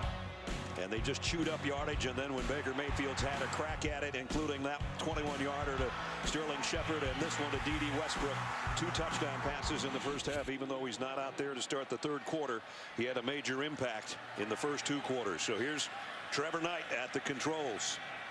First down, Oklahoma from the 19-yard line. And only about a yard gain for Perine. Another tackle by Traven Howard, number 32, again playing the middle linebacker position at 6'1", 190. Converted safety. Gives them versatility in their pass defense, but boy, those inside runs, they test your manhood, and so far Traven Howard has played pretty well. Something you'd say about a high school linebacker in the middle at 190. Right. Busted play. And Trevor Knight will bring it for what he can. Runs out of bounds at the 22. Trevor, junior out of San Antonio, basically the same size and type of quarterback as Baker Mayfield. And you saw Baker earlier after that hit and that targeting and ejection against TCU, just trying to focus his eyes, squinting. You could see behind his face mask and his shield on his helmet. And I don't think he was ever great after that. I was kind of surprised he continued playing. And here's Perine down the sideline, out of the backfield with a reception. He doesn't catch as many balls out of the backfield as Mixon does, but he knows what to do with it when he gets his hands on it. And now he's down after a pickup of 16. So Oklahoma might be down another starter. Keep running, baby. Keep running. Perine over 1,000 yards on the season again tonight, after 1,700 plus yards a year ago. Here's the end of the play. Ooh, and that left knee and ankle got tangled up. We'll check on Samaje and hope that he's not hurt as they're helping him to his feet. We'll be right back.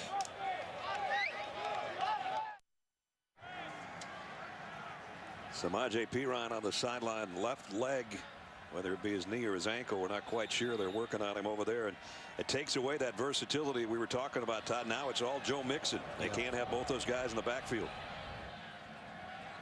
And that is Joe set up behind Baker Mayfield. He'll get the carry, and he's cut down in a hurry. Nice tackle by Torrance Mosley as we check in with Holly. Well, Samaje Perine is having his left ankle examined. They did a thorough ligament bone examination, and now they've asked him to get up and put some weight on it and see how well he can move. I can say it's very gingerly as he's testing it out right now, guys. Yeah, that doesn't look like a guy returning to the game anytime soon. Here's Knight being chased. Had to get rid of it. Threw it to the sideline. I actually said Baker Mayfield on the previous play. I get so used to seeing him back there, and they're built exactly alike, but obviously Baker's not going to play the rest of the game. A good opportunity for this TCU defense. They got a chance to rest at halftime.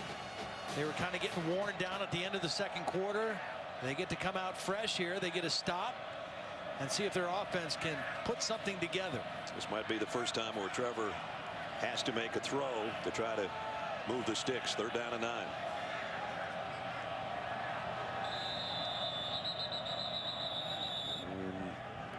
You know, TCU wanted to have a different defensive back on the field. He almost tried to run onto the field, and then he ran back off, and then they had to use a timeout instead. Boy, a wasted one right there. 3rd down and 9 coming up for OU when we return. Saturday Night Football, presented by Walmart. Stop by a store or visit us at walmart.com to share wonder every day. Dr. Pepper. Dr. Pepper and college football. It's a one-of-a-kind tradition. And Chick-fil-A. We didn't invent the chicken, just the chicken sandwich. Doesn't seem possible that the national championship for Oklahoma was 15 years ago. As a trophy room here in Norman. They'd love to get another shot this year and make the college football playoff, but they've got TCU to worry about this half. They've got Bedlam to worry about next week, and then see what the committee comes up with. They got some help today in that area with Ohio State losing, as far as other teams having the opportunity to move up. Here's Mixon off the left side, broke one tackle, not going to get away though from Josh Carraway. Nice job by the defensive end to stay with it, and they're doing a little John. Well, TCU got the stop they needed. Ty Darlington slow getting up off the pile as well. Their starting center, the leader of that offensive line. Talk about TCU injuries, and now Oklahoma's lost their starting quarterback and their starting tailback. Low snap on the punt, but Seibert handles it. And it's going to bounce out of bounds around the 25. With 12:39 remaining here, let's get a studio update. Cassidy Hubbard back in the studio. Cassidy. Hey, Brad, upset brewing in Stillwater. Third-string quarterback Chris Johnson in for the injured Jarrett Stidham. 71-yard TD pass to K.D. Cannon. Johnson 4 for 5, 132 yards and 2 TDs so far in the second half. Baylor up 38-21 in the third. Back to you guys. So Baylor's playing with their backup quarterback. TCU's playing with their backup quarterback. Oklahoma's playing with their backup quarterback. Punter's knee was off the ground when he fielded the snap. I mentioned it was a low snap. And let's take a look at number 43 here. Oh, yeah. Good call. So that's dead right there. Again, they're taking a look at the replay, but it certainly looked like when he fielded the punt, his knee was already down, and that would give a lot better field position to TCU. Well, TCU already having trouble sustaining drives. They need a short field. Usually that comes from a defensive turnover, but they'll take this.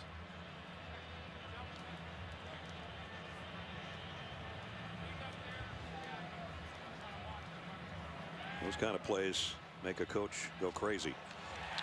Seward, a true freshman, the only true freshman in the FBS that's handling both the punting and the place kicking duties.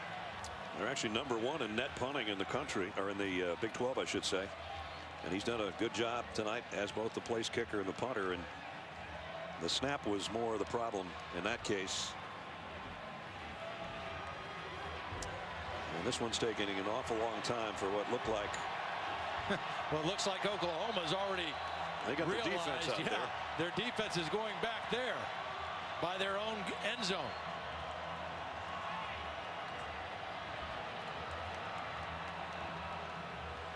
Again, the back judge is writing things down, and Bill tells us that means they're checking the clock and the spot and the line of scrimmage and all of that.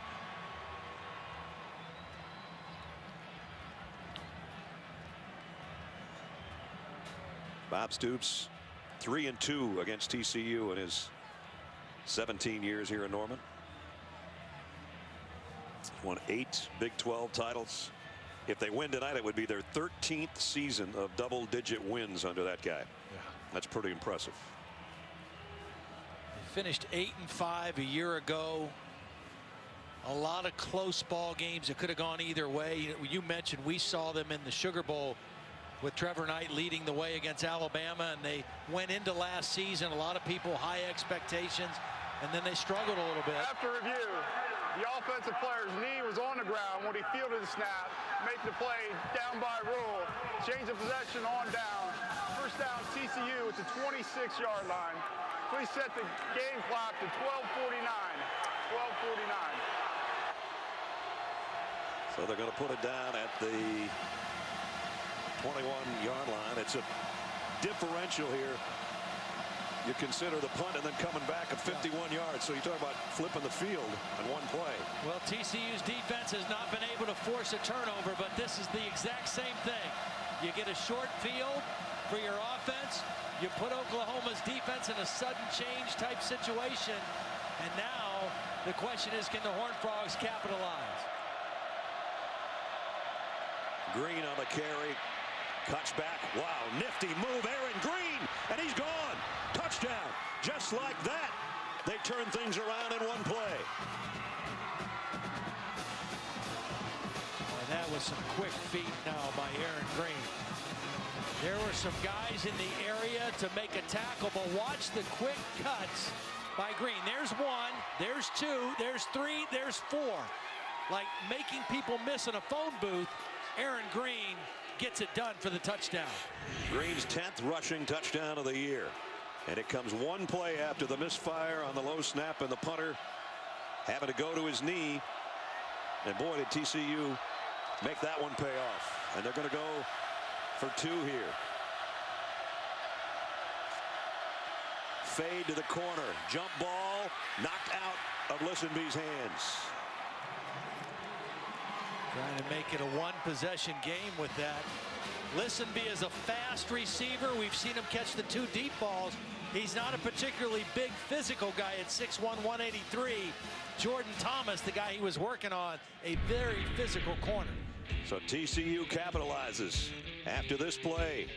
A knee down, turn it over on downs, and then Aaron Green, touchdown from 26 yards out. 23-13.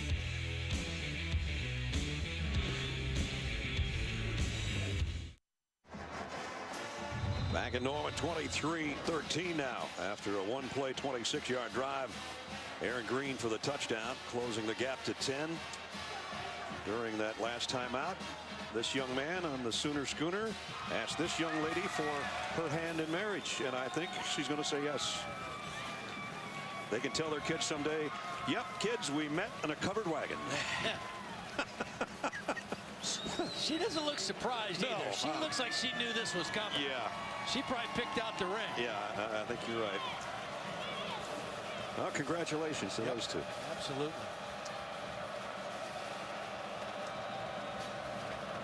Brianna and Jacob, we understand. Congratulations to you two. This is his last night, last home game, driving the Sooner Schooner.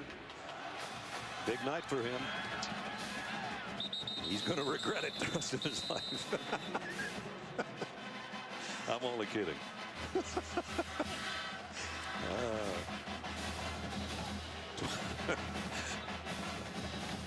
You know, it's week 11 in the NFL, Todd. You, being a great dancer, will enjoy what they're going to do with Cam Newton's celebration dance last week. They're going to talk to Billy White Shoes Johnson, Ickey Woods, Terrell Owens about the dab thing that Cam did last week. That's on Sunday NFL Countdown, 11 o'clock. Following NFL Insiders at 10 tomorrow morning. Well, the last couple games, TCU has been really good in the second half. And they're going to need that here, trailing by 10. Trevor Knight comes up throwing. Sterling Shepard in the secondary. Hurdles a man and gets into TCU territory. Boy, what a great call by Lincoln Riley. You've got your backup quarterback in. You got P. Ryan on the bench hurt. Get the ball to your best playmaker that's still available, and that's Sterling Shepard. And they go hurry up here. And now it's Mixon, and Mixon on the run, and another hurdle job inside the 25 for Mixon. 2 big plays, one through the air. Now Mixon slow to get up. Boy, they did a great job pulling the backside guard. Jonathan Alvarez, number 68, getting out in front. Ironically, the left leg of Mixon, and that's what took down Samaje Perine, and he's limping off. So all of a sudden, the 2 starting tailbacks, and they do at times start together, are down, and that means Daniel Brooks, number 34, has to come in. Next man up, Daniel Brooks. Dimitri Flowers also in as the fullback, the lead back. Brooks is not a big guy, 5'8", 182 pounds. He might have to carry the load the rest of the way. Backup quarterback, backup tailback. That's the combination there, and Brooks for a couple. The biggest thing with Brooks now is ball security. Make sure he takes care of that football. He's been on the sidelines most of the game. Make sure that he takes care of the ball. Nixon trying to stretch it out over there on the sideline. Perine back in the ball game. Well, that's good news, I guess. It's very good news. The way he went off, it didn't look like he was coming back. Very good news for Oklahoma. Today and beyond. Right. At the 22, second down and 8. Trevor Knight, the play fake and going to the corner. Westbrook couldn't get there. Pretty good throw, but nice coverage on the corner. So it brings up third down and 8. They have not been that effective on third down tonight, the Sooners. No. And to TCU's credit, that's been one of their strengths all year. Getting off the field on third down. 29% coming in. First in the Big 12, 7th in the country, and Oklahoma 3 of 11 tonight. They've got to get to the 14-yard line for a first down.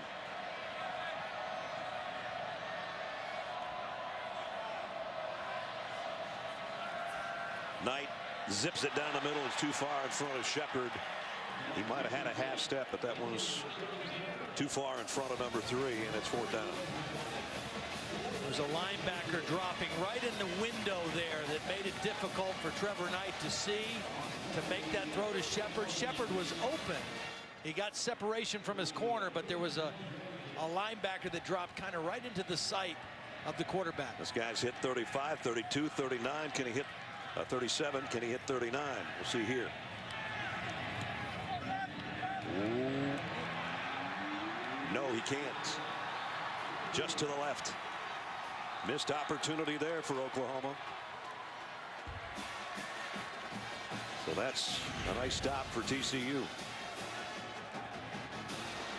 Good snap, good hold. Looked right there like it was going to hang in, but not quite. About the width of the football to the left of the upright. So it stays 23-13, and TCU comes back on the field. At a first half of the Horned Frogs at their own 22-yard line. Foster Sawyer 8 of 15 for 107 yards in the first half. He had the long touchdown, but 2 interceptions. He's going to have to get hot here in the second half.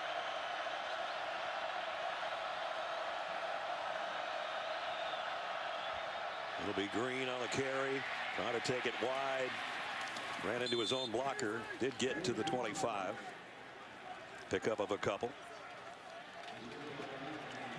So 2 backs in this game have gone over 1,000 yards for the season on the nights. Samaje Perine for Oklahoma and Aaron Green for TCU. That throw too far in front of Sean Nixon, incomplete. 3rd down and 7. You know, one of the things, if you want to play fast, you have to play good to play fast. They tried to go tempo that time and snap it quickly, but it was a bad throw by Sawyer. So now instead of still moving the ball, it's 3rd down and long against this Oklahoma defense in your own territory. Sawyer's only completed 1 on 3rd down tonight. 1 to each team, I should say.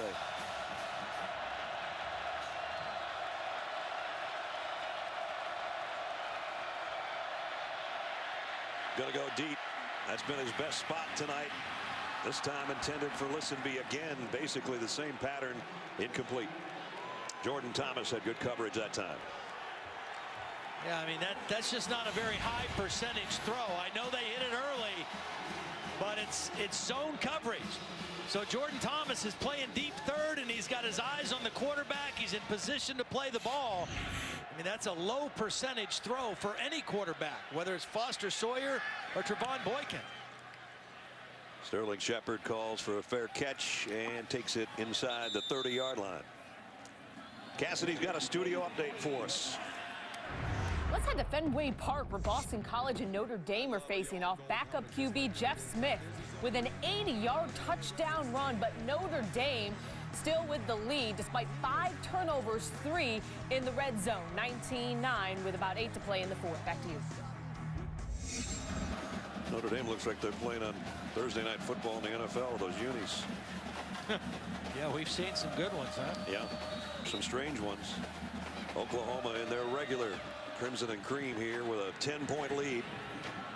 Their backup quarterback Trevor Knight. If you're just joining us, Baker Mayfield on a targeting foul came out in the 3rd quarter without a helmet, so they're probably going through concussion protocol with him. Either that or he just doesn't feel well after the hit he took late in the 2nd quarter. So that means it's number 9's football game right now.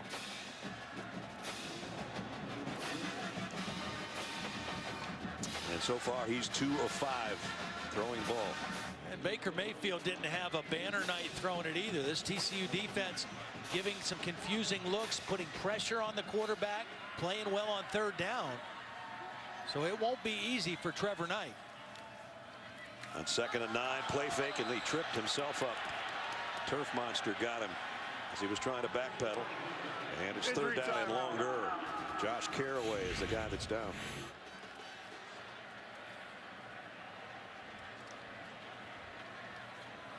Yeah, they chipped on Caraway. Samaje Perine was helping his tackle and got a chip block on Caraway. Did a great job. Trevor Knight just, I don't know if he got his foot tangled up with Perine going to block. but got tripped up and fell to the ground. Hopefully he just had the wind knocked out of him. He got sandwiched between those two players, and he took a whole bunch of P. Ryan at 230 pounds right in the chest. That's a great technique and a great way to slow down pass rushers and to help your tackle, is to use a back and just on his way out into a pass route, take something out of that guy. And again, when you're 230 pounds and you hit a guy like that, there's a little force behind it. He took something out of him. He took him out of the game with that one. Third down and a bunch, though, for Oklahoma. 3rd and 16.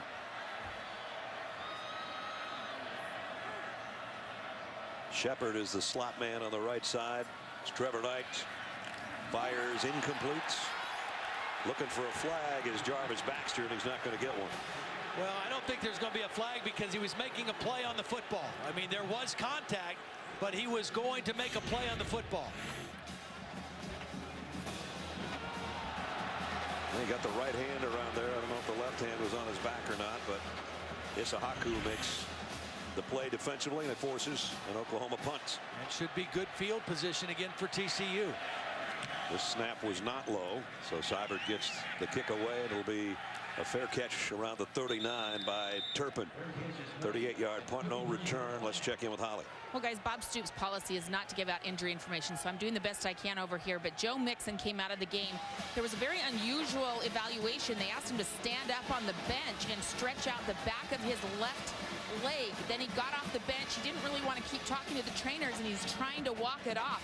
But clearly, both he and P. right now, both a little bit hobbled. Big news for the Sooners.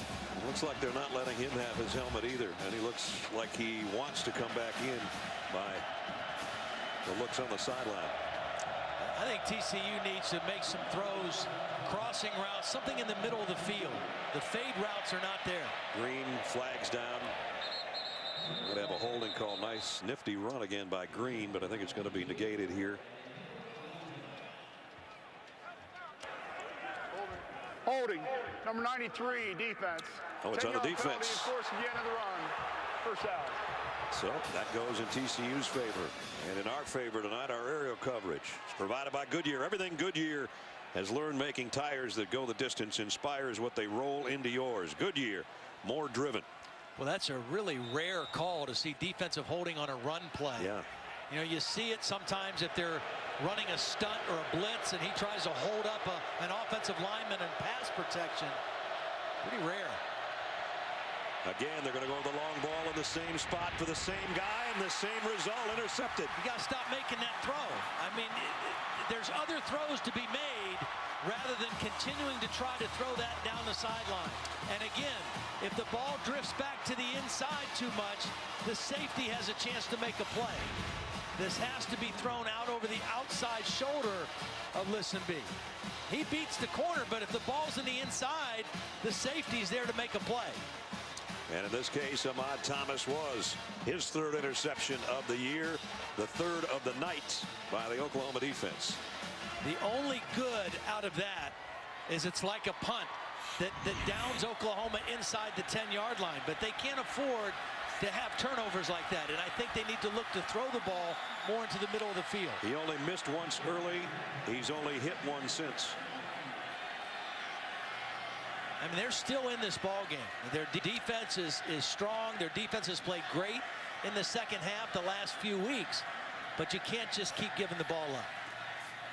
Trevor Knight gets it to Brooks. Falls forward to the 11. So we're down to 9 minutes remaining in the 3rd quarter.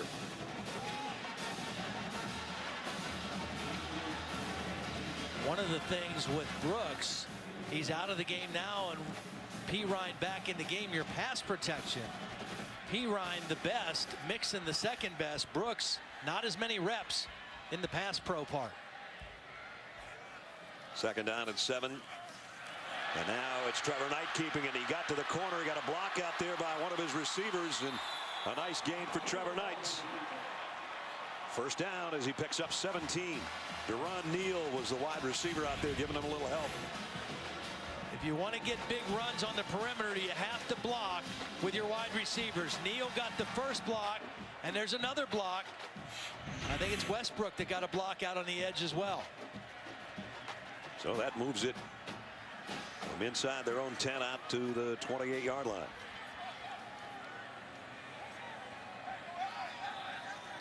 P. Ryan will shift over to Trevor Knight's right. And get it on the inside handoff. Straight up the middle. Samaje Perine still on his feet at midfield. It's a foot race for Perine. He got a block and he's gone. Touchdown.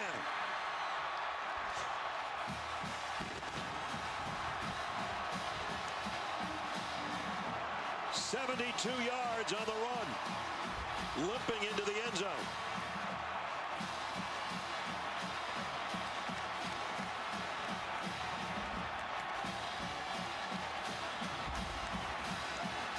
Boy, for a guy that went out earlier and looked like he might not return, he returns with a bang. Career-long run for Samaje. Extra point is good.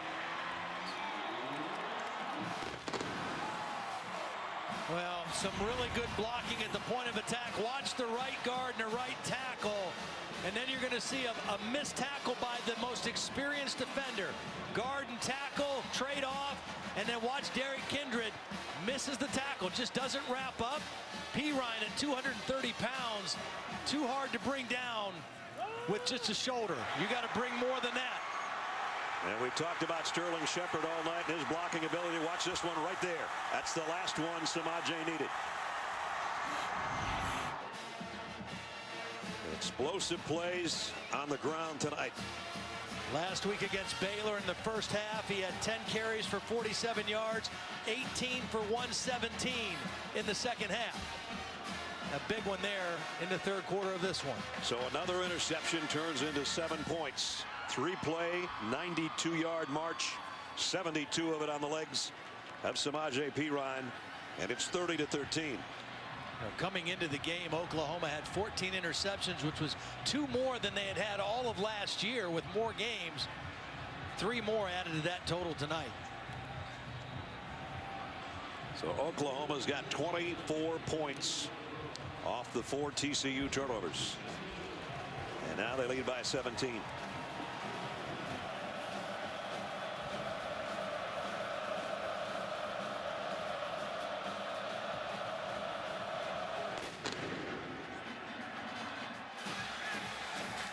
From the goal line is Turpin.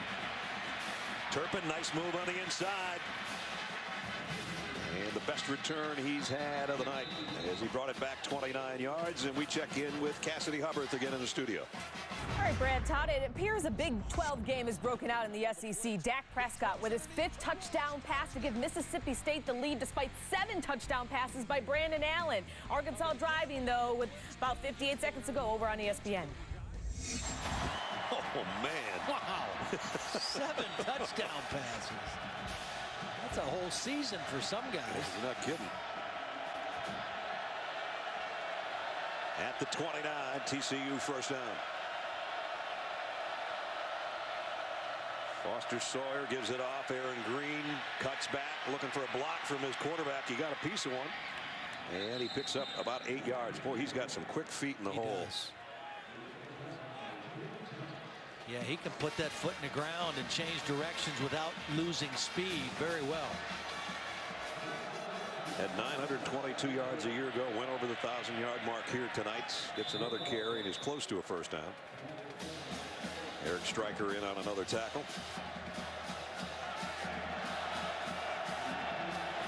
And it's going to be 3rd down and a yard. He'll get it again. I don't know if he'll get it, though. He might be short. Stryker again helps on the tackle, along with Matt Diamond. Yep, Stryker and Diamond. Again, that's one of those deals where 3rd down and 1. You're in the shotgun. You hand the ball off 5 yards away from the first down. And then you get hit behind the line of scrimmage. Great pursuit from the backside by Stryker, and then the big body of Diamond there to slow it up as well. So it forces a punt.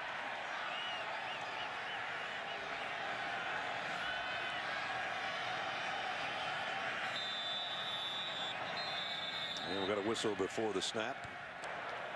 Timeout. Play clock TCU, was down to 3. Charge of the half. Oh, they're going to need all the timeouts they can get, and they're only going to have 1 remaining for the remainder of this quarter and the 4th quarter to come.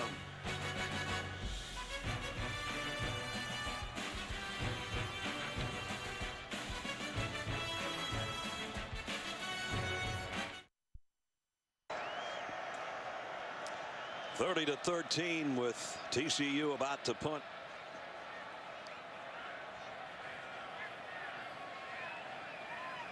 And Oklahoma does not have a man back deep. They've got somebody standing around the 43-yard line, which is Ahmad Thomas.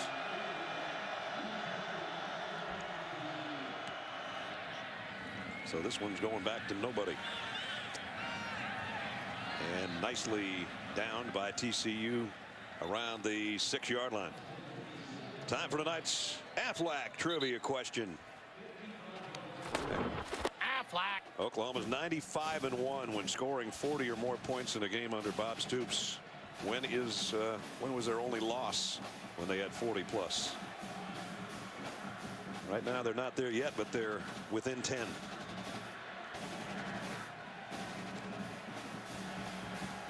So the offense has to take over deep in their own territory again. Samaje Perine back in there after a 72-yard touchdown run the last time he touched it.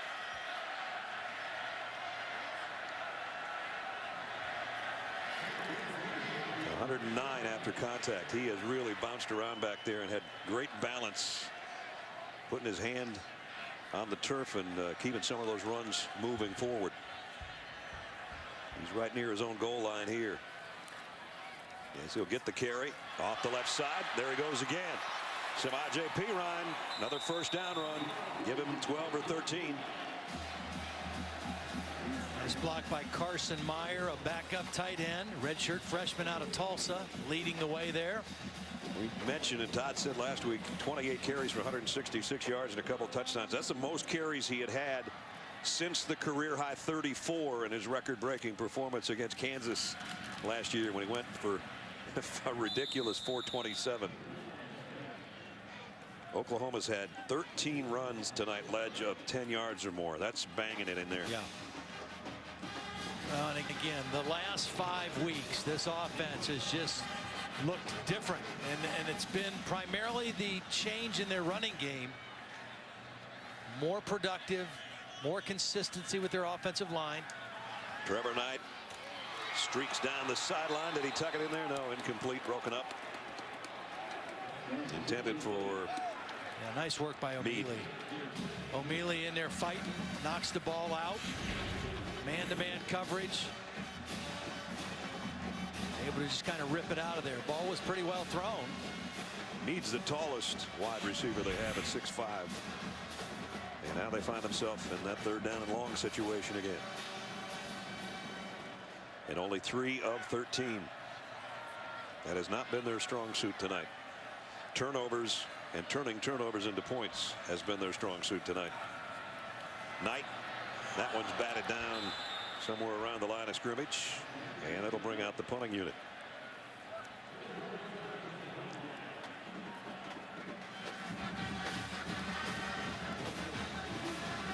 I don't know if that got batted down or if it just came out of his hands weird. It looked like it was batted, but I looked at the replay. I didn't see anybody hit the ball. It just looked like it slipped out of his hands.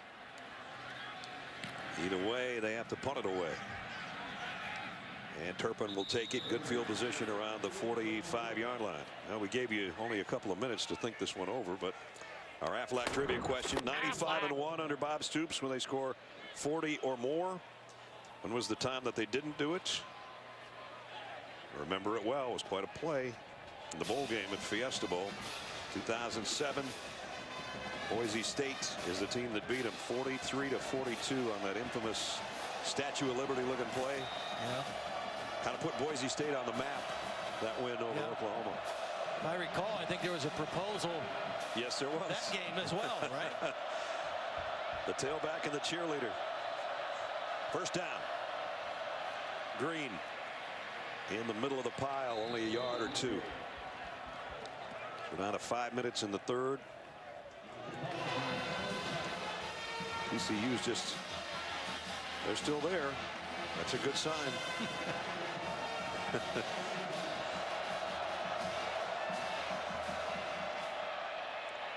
Green this time stopped short of the line of scrimmage.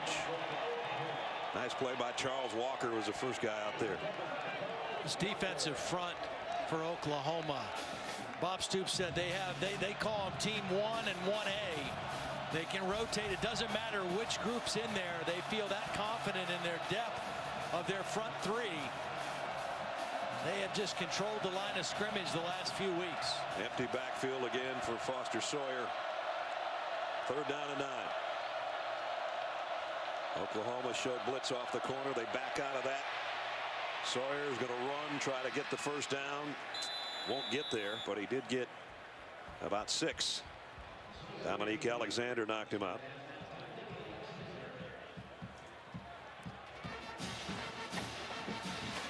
When you play against a young quarterback, you mix up your looks. You bring pressure sometimes, and you rush 3 and drop 8. You make him read coverage. You don't give him a comfortable thing to see and hope that he'll tuck it and get out of there quickly. And that's what he did.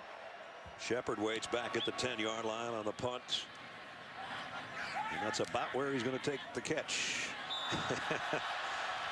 Nice little move at the end of that. Oklahoma's offense starting at the 10-yard line after we check in with Cassidy again. And what an ending between Mississippi State and Arkansas. Arkansas setting up for the 29-yard field goal in the win, but Cole Hedlund's kick blocked by Benkez Brown. The Bulldogs hold on for the 51-50 win, and Baylor right now with a 38-21 lead in the 4th with 7 to play. Back to you guys. A lot of excitement in Fayetteville, and they come up a point shy. It's amazing. I mean, you know, the games in November it's just college football is as good as it gets in the month of November. No doubt. Still got some good ones yet to come on this upcoming Thanksgiving weekend. Samaje Perine this time tracked down from behind by Montrell Wilson. Wilson, another one of those guys, not the biggest linebacker in the world, about 208 pounds, a freshman out of Keller, Texas. You know, that last 4th down and 1, I guess some people could have said down 17, why doesn't Gary Patterson go for it? His defense is kind of stopping Oklahoma right now, and he's just playing the percentages. Well, and he's playing the field position. Oklahoma's last 3 drives have started on their 8, 7, and 10. And they're going to get a stop here too, short of the line of scrimmage, I should say. You know, you just hope you can keep them pinned down. Maybe Oklahoma's a little more conservative in their play calling. And if you get your offense a short field enough opportunities, maybe they'll pop a play here or there. They just haven't had many big plays since early in the ballgame. That guy on the sideline, their starting quarterback, might be part of the reason for the conservative approach. Even though Trevor Knight is an experienced quarterback, he hasn't been able to make the kind of plays that Mayfield was making in the first half. 3rd down and 8, looking to make one here. And almost intercepted by O'Mealy. So they do force another punt. And this TCU team lost their best cornerback in the SMU game, Tejada. O'Mealy's had some nice plays tonight. And another punt situation, and should be good field position for the TCU offense. Seibert going to have to punt from near his own goal line. Turpin will take the fair catch at the 45. So it is excellent field position. And we might see a new quarterback for TCU. Well, Bram was the backup quarterback a week ago, and when Trevon Boykin went down, he was the first guy to go in. Not sure where his helmet was. You got to have the right helmet or it won't do you much good. Right now, Gary Patterson just looking for some kind of a spark. His defense has kept them in the game. This game is not out of reach. But they've got to have somebody give them a spark. And right now, they're hoping another quarterback might be able to do that. Cole Housen was 13 out of 19 for 112 yards and an interception in the win over Kansas last week. So let's see how he does.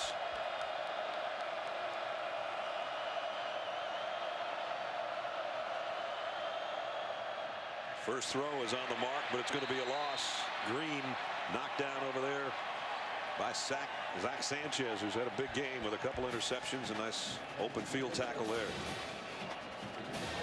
Very instinctive player. I mean, he reads things quickly, diagnoses them quickly, and doesn't waste much motion getting to make a play. That's why he has so many interceptions. Had 6 a year ago, and with the 2 he's got tonight, he's got 6 again this season.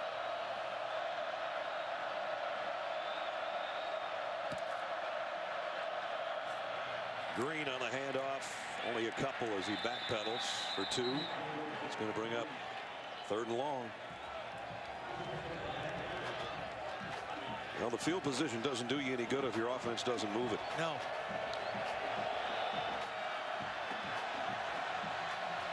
Both teams really struggling on 3rd down tonight.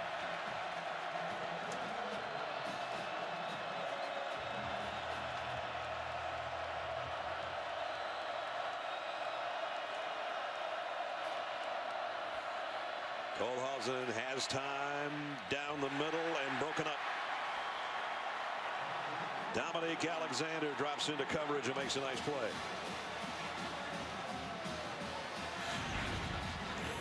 Well, at least they tried to throw the ball somewhere different than deep down the sideline. A crossing route. Ball was a little bit behind the intended receiver. He had a chance, but Alexander able to get a hand on it because the ball was slightly behind the intended receiver, Nixon. Sterling Shepard's been a busy punt returner tonight, but for the most part it's been all fair catches, which he does again at the 16-yard line as we check in with Holly. Well, Dominique Alexander's been unbelievable for this Oklahoma defense this year. I took a peek at their defensive production chart when we were meeting in the defensive meeting room. He's at the top of the production chart, but most interestingly, he has the most stops on 3rd down. Coming into the game tonight, 17 stops by himself on 3rd down. He has 2 more in this quarter alone, so when it counts the most, Dominique Alexander has been the most effective for the Sooners. He was their leading tackler a year ago, and he is coming into this game tonight as well. I bet there's something interesting going on in their family when they have Bedlam, because his dad played at Oklahoma State. First down. Trevor Knight throws to the outside, and this one's complete to Shepard. And a nice move to the inside, and Sterling off to the races. Out near midfield. Just such a dependable playmaker. Short throw, let him make one guy miss, and make it into a big gain. Short throw, but a big gain if he can make one guy miss. Gary Patterson said, reminds him so much of the kid that played at Kansas State, Lockett, who's now tearing it up in the NFL. Seemed like he was at Kansas State for 6 years.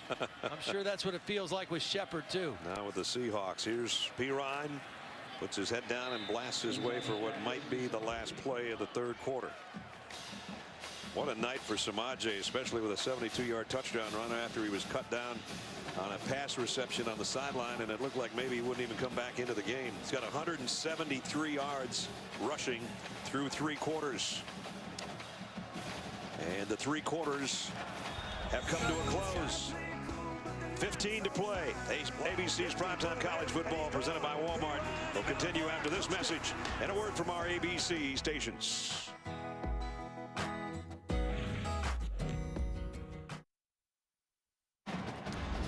Let's take a look at our Pacific Life game summary through 3 quarters. In this one, Baker Mayfield has not returned in the second half. 169 total yards. Nice job on the ground through 2 touchdown passes. TCU, we still got 15 minutes to go, but they're 400 yards under their season average. So a nice job by the Oklahoma defense. Also have to remind you, they're playing without Trevon Boykin. They're playing without Josh Doxton. They're playing without their starting center. And a whole bunch of other guys that have been banged up all year. And oh, by the way, Trevon Boykin only averaged 402 yards per game total offense. Yeah, so there's the missing 400, huh? Yeah. Brad Nessler, Todd Blackledge, Holly Rowe, and our crew in Norman to start the 4th quarter. blitz coming on a running play, and it paid off for TCU as Mixon is back in there now too, and that's a good sign. Joe Mixon went out with an injury earlier. Meanwhile, they lost yardage on that play, but for the 6th game in a row, ever since the Texas game, this Oklahoma offense is over 500 yards, 517 as we start the 4th quarter. We asked Lincoln Riley, what did they do differently after that game? They changed some of their substitutions, eliminated some of their personnel groupings so that they could play faster, simplified to play faster, and they've been much more effective as well. Knight throws over the middle high. It skips off the hands of Pirine. That would have been a first down as well. Pirine had a lot of green grass in front of him. If that ball's down where he can catch it. So punting situation for Oklahoma. When you're throwing to a running back, you don't want to make them have to reach too far for the ball. Even if they have good hands, you want them to be able to catch that thing where they can do what they do, which is run. Devontae Turpin had a punt return for a touchdown last week. They've done a nice job making him fair catch the ball as well tonight. He does around the 11-yard line with 14:08 remaining in the football game. Still Oklahoma up by 17.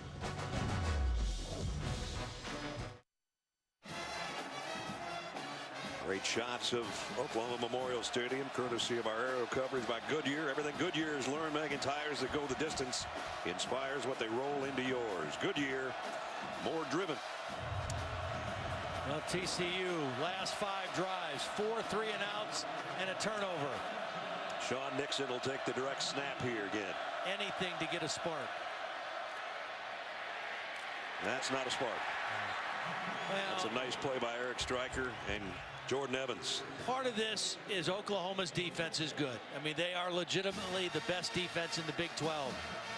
But this is just not the same TCU offense that played the majority of the season. They coming into this game was averaging over 600 yards of offense.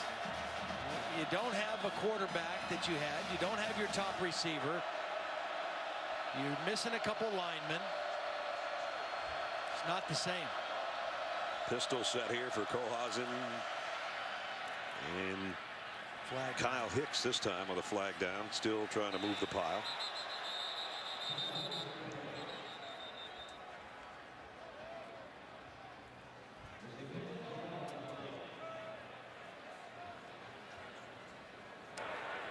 Illegal formation, offense, more than 4 men in the backfield, half the distance to the goal from the previous spot. It's 2nd down. Gary Patterson doesn't like the call. So they back it up inside the 10. Actually, it's going to be inside the 5.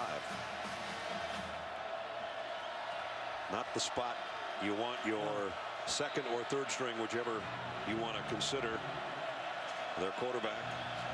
Now they're in their own end zone with Hicks behind it. And in the loudest end of the field as well. Deep in his own end zone to throw, and he got drilled trying to get rid of it. Throws it out incomplete. Wow. Eric Stryker, number 19, coming as he always does with a big head of steam. Well, how Kohlhausen stayed upright on this one, I'll never know. Stryker whips the left tackle and gets to the quarterback, just can't get him on the ground.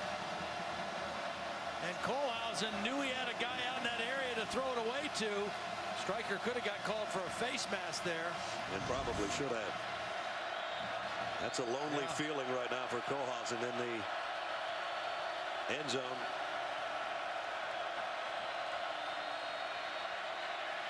Going to get real lonely if he doesn't complete this pass. And it's broken up. Number 1, Dominique Alexander covering number 1, Emmanuel Porter. Boy, that's a matchup you want. I mean, you got a 6'4" wide receiver working against an inside linebacker. And I think Porter just wasn't able to make this catch. Alexander was in pretty good position, but I think Porter had a chance to get 2 hands on the ball and just couldn't come down with the football. Again, Porter just back, the first game back from injury, obviously a little rusty tonight. Perry, busy punter tonight. And Sterling Shepard will take it on the TCU side of the 50 at the 48-yard line with the fair catch. We lost a member of our crew this week with a heavy heart. We honor our friend Jamie Faust, who passed away the day after his birthday this week at 54. Buddy, speaking for the whole crew, we're going to miss you.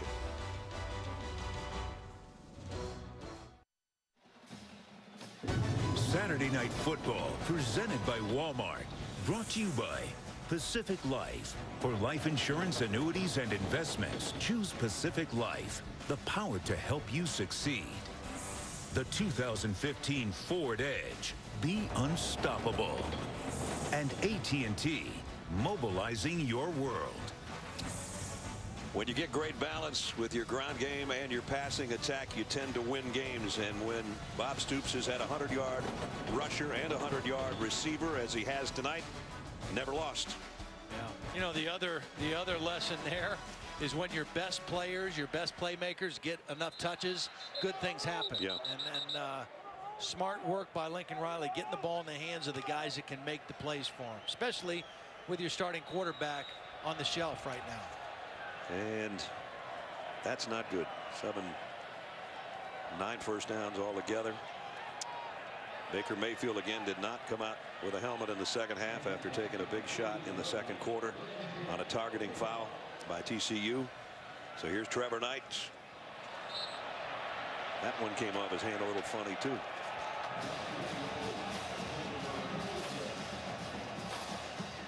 It's going to be an interesting short week for Baker Mayfield to see if he can play against Oklahoma State in the Bedlam game.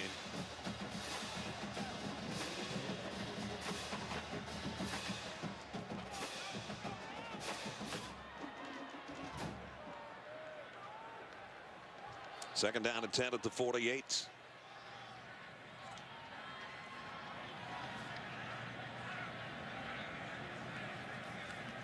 P-Ride cut back with a good run. He's closing in.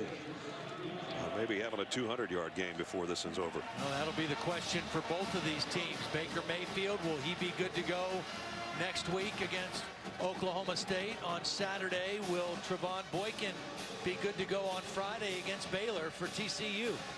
Both teams facing important games to wrap up their seasons. Third down at 4. Mixon comes back in, but he goes out in the slot as a wide receiver to the right side.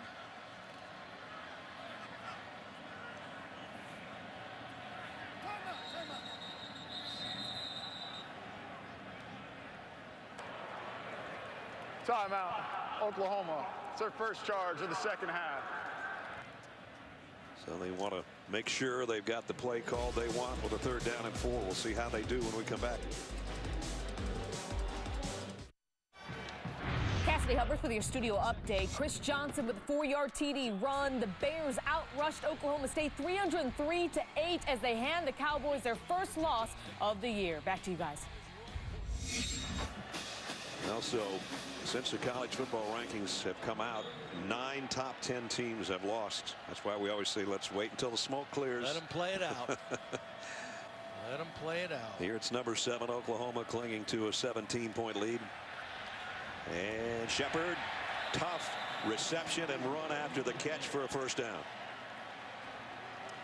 So the Big 12 standings look like this now. Cowboys take their first loss. Oklahoma trying to join them at 7-1, and that'll set up the match in Bedlam in Stillwater next week. Baylor bounces back from the loss to Oklahoma last week, looking impressive tonight.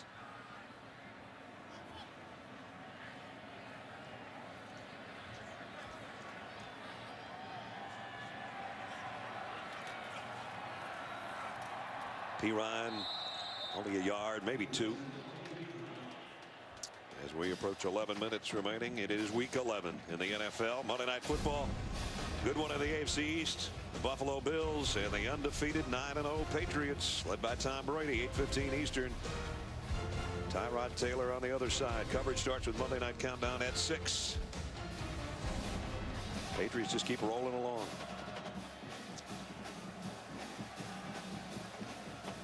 Saw the end of that game at the Blackledge residence on Sunday night. Giants and the Patriots.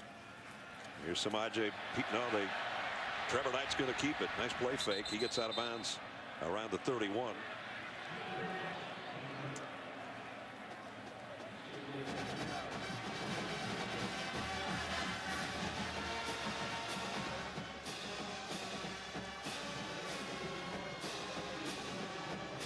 Third down and 4. They picked up the last one on the throw to Sterling Shepard.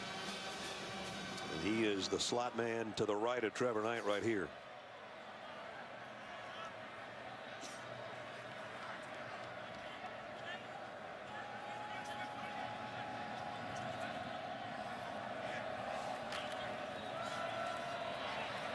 Knight running backwards and throws sidearm out in the flat. Shepard makes the catch, but he's going to lose about 5. That was a run pass option. The line was blocking run. Trevor Knight could have given it to the back for the run. He thought he saw numbers that he liked in the pass game, but TCU kind of fooled him with the coverage. They read it, and when he had to pull it down and double clutch it, it really ruined the timing of the play. Good defense on third down by TCU. Looks like this might be a little bit of no man's land here on 4th down and 7 for Bob Stoops, as his kicker's career long is 46 yards. And they're trying to make a decision on whether or not they're going for it or punting or trying a field goal. Right now they're just 6 Sooners standing out there at the line of scrimmage. 5-yard penalty, 4th down. And now they take the penalty, and I'm assuming they're going to come out and punt it. Yeah, I would think so.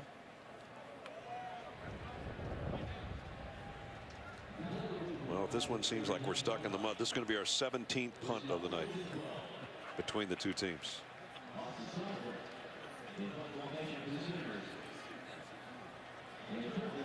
Seibert, as Todd said, doing both duties, punter and the kicker. He's going to have a tired leg when this one's over. Let's try to pooch it up there inside the 20. It stays around the 15, somewhere in there. And TCU will take over.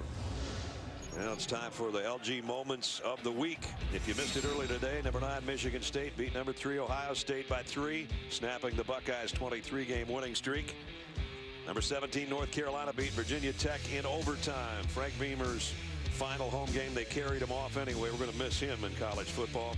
And as Cassidy just told you about the battle in Stillwater, number 10 Baylor over number 6 Oklahoma State by 10. Not sure North Carolina is a team that's gotten enough respect. Sitting there with 1 loss. They lost their opener to South Carolina. They're down at 17 in the college football playoff rank. They're going to play Clemson in the ACC title game. Kohlhausen down the middle, and he somehow tucked one in there to Turpin. Turpin's got great speed. I don't think they're going to get him. Wow. All the way for the touchdown. An 86-yard pass play. But this one's far from over now. This was well thrown. And it wasn't on the sideline. It wasn't a fade. It was a post route or a deep in route. Kohlhausen puts it right where he has to. And then the speed takes over. He was working on the nickelback, William Johnson. And he beat Johnson. And Doug Meacham finally gets a big play from his offense. Boy, this is an offense that had gone possession after possession with nothing. Extra point makes it a 10-point game now. That's the longest play from scrimmage allowed by Oklahoma this year. A one-play, 86-yard drive. The pass down the middle, right where it had to be. And then Cavante Turpin, the freshman, all 150 pounds of him, takes it the rest of the way, 30-20.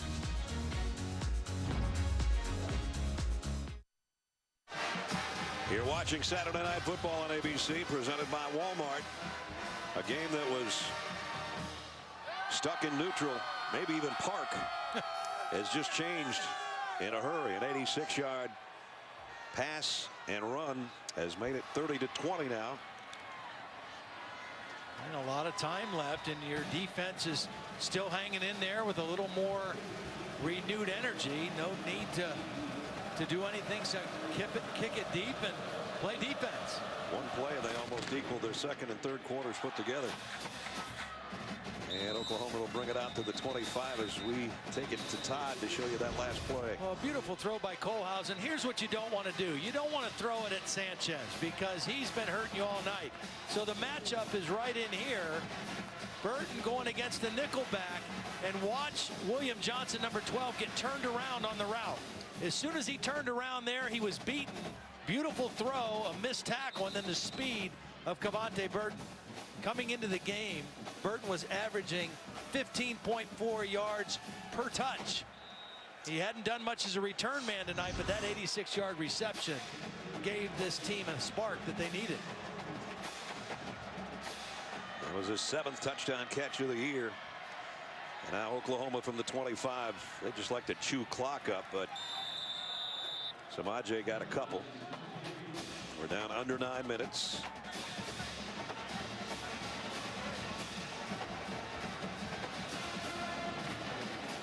Coach Patterson just wishing somehow his team could come up with a turnover and put it back in the hands of their offense. Remember, they had to use 2 timeouts earlier in the second half also, so they only have 1 left. Of course, they don't need to use a timeout when they throw incomplete. That stops the clock for them. Sterling Shepard, the intended receiver, but it was way behind him. Trevor Knight has not found a rhythm in this game throwing the football. No. He's made a couple plays, but for the most part, he's not been in rhythm. 5 of 15 throwing it. And now he's got another 3rd down situation. 3rd and 9. 3rd and 14. Orlando Brown, I think, the false start. False start, number 78, offense. 5-yard penalty. It's 3rd down. It's his 3rd or 4th penalty tonight. Yeah, it is. It's been a great night for Orlando.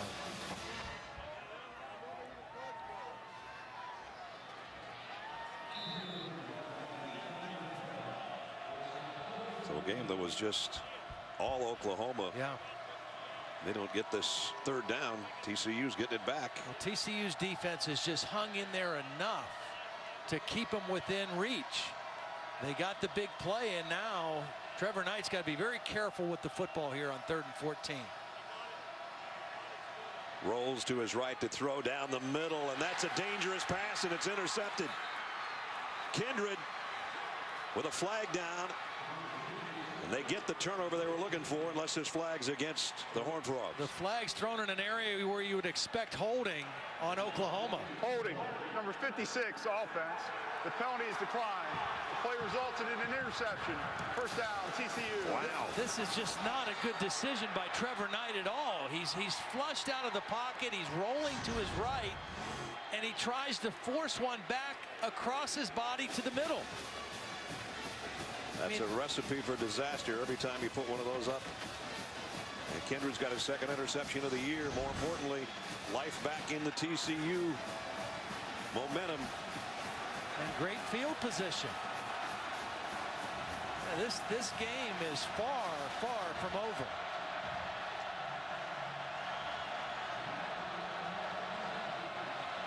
Again, 4 wide receivers, 2 to each side for Kohlhausen. You can still run the ball with Aaron Green, too. I mean, there's enough time.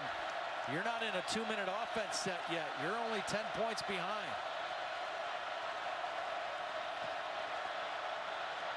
And they're going to run option. The pitch is to Green on the edge. And Green, 13 more yards before they can bring him down. Boy, that was well done by Kohlhausen. He pitched that thing at the last minute. Jordan Evans, a linebacker, is going to come right into his face, and he pitches it right at the last minute to Green, and they get a nice positive gain on 1st down.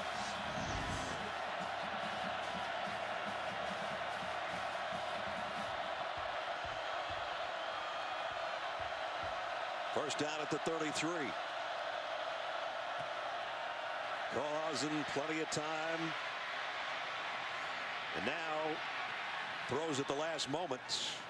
Got it out of there to avoid a sack. Yeah, that was a good job avoiding a negative yardage play. Tapper and Stryker in there with the pressure. 2nd and 10 is a whole lot better than 2nd and 16 or 17 than what it would have been.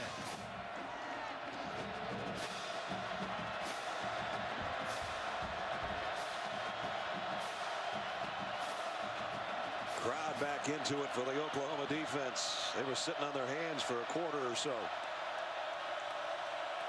I don't blame them. It's about 30 degrees out here. It's Green on the left side. Nice gain inside the 30 down near the 27.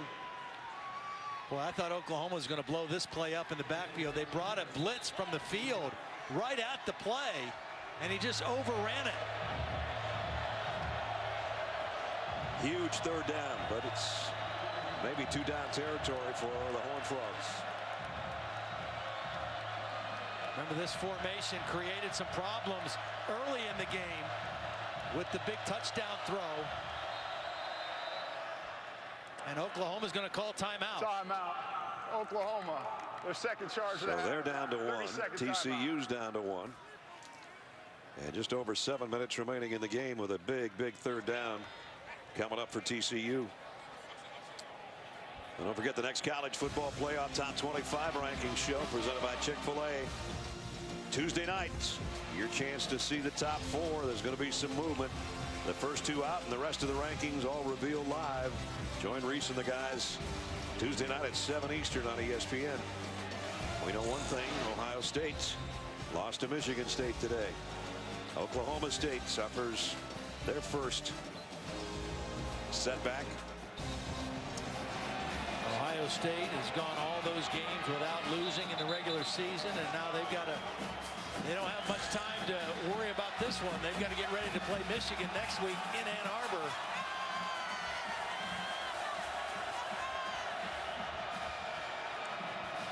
Nixon will take the direct snap again.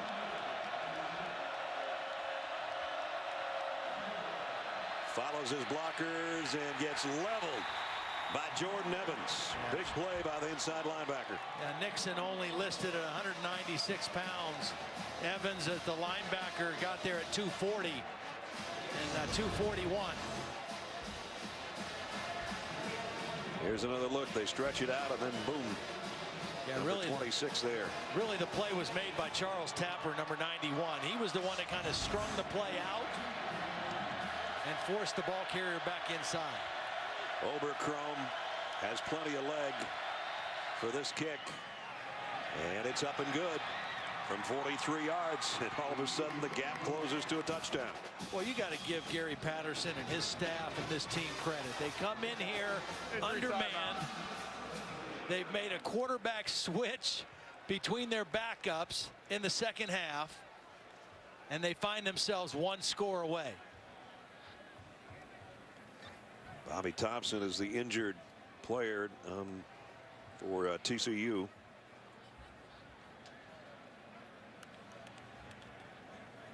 Blocking on that field goal attempt. So there's 6:27 remaining in a game that didn't look like it was in any kind of doubt for Oklahoma. Is in very much a precarious situation right now for the number 7 team in the country. Let's check in with Holly. Well, guys, just to update Trevon Boykin's injury situation. I talked to him before the game, and he said that right ankle is doing a little bit better. He'd been in a boot. He said he took the boot off a couple of days ago, and I said, you know, Coach Patterson told me you could play against Baylor on Friday. He said, well, I'm kind of taking it a day at a time, but I am feeling better every single day. And one last note on Baker Mayfield, the Oklahoma quarterback. I have been able to confirm that they are holding him out for precautionary reasons because of a head that blow with the targeting call. The athletic trainers have a mantra: when in doubt, sit them out. So they are being very careful with Mayfield. Good idea. Yep, smart.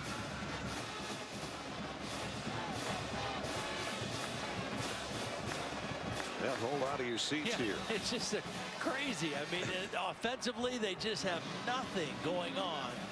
And then they hit the one big play. And all of a sudden, the turnover and another score. And new ball game. They turned that interception into the field goal. Senior night here for 14 guys on the Oklahoma roster, including Sterling Shepard. But before the game, if it wasn't emotional enough, you see Sterling breaking down. He's there with his mom. That's Brian Bosworth, who came out and presented him with a magazine cover from the '85 Sooner team that had his dad, Derek, on it. And all the guys from that team signed the magazine. Wow. And look at that. Derek is a great player here, back from 83 to 86, passed away in 1999 when Sterling was only 6 years old. So great moment, and Brian Bosworth being part of that was pretty cool. Very cool.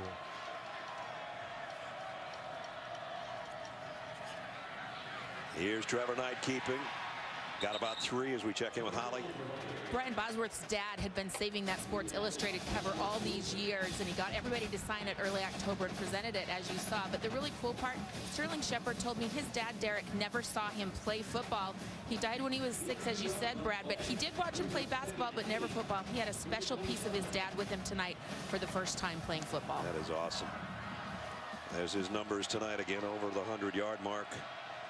I try to get him the ball. I mean, he makes good things happen when he touches it.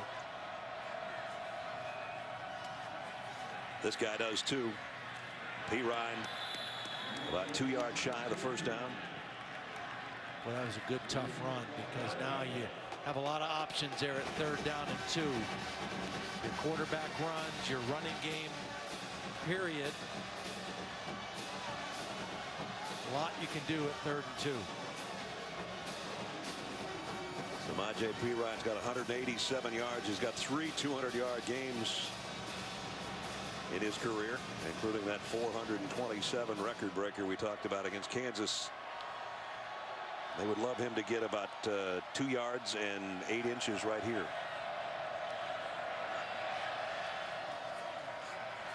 He didn't. He slipped on his own. I don't even know if he got tackled, but he fell down short of the first down. Well, you have to punt the football. Wow. He didn't get anything. And another 3 and out. Just I'm so impressed with the heart and the character of this TCU team. Coming in 1 loss on the road to Oklahoma State, undermanned, and fighting like heck in this one. Turpin, remember, is a dangerous guy on the other end of this punt. He's proven that tonight as a receiver. They won't let him get anything here, as he's going to take the fair catch. Back at the 24-yard line. Well, Big 12 road games. We mentioned coming into this one too, these two teams, the last 3 times they've met, the game's been decided by a total of 14 points, and here we are down to a 7-point game again with 4:22 to go. 37-33 last year in Fort Worth, and it was a pick 6 late in the game that was the difference for TCU.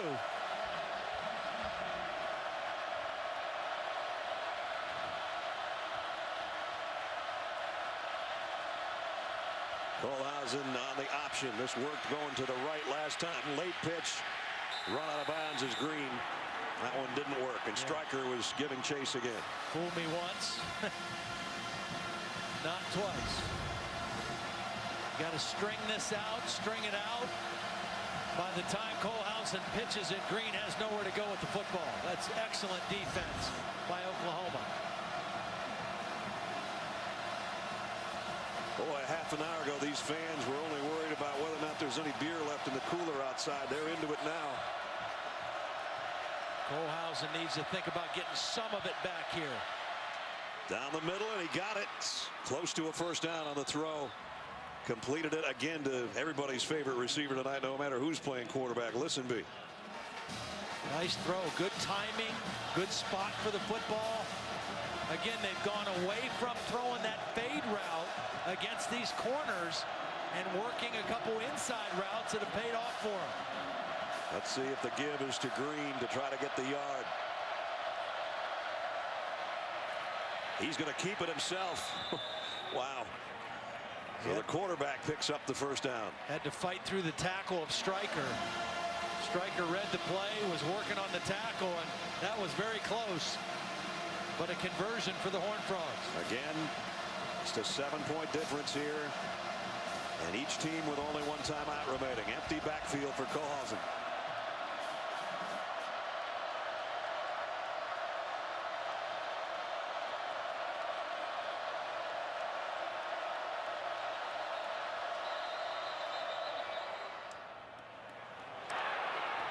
Timeout.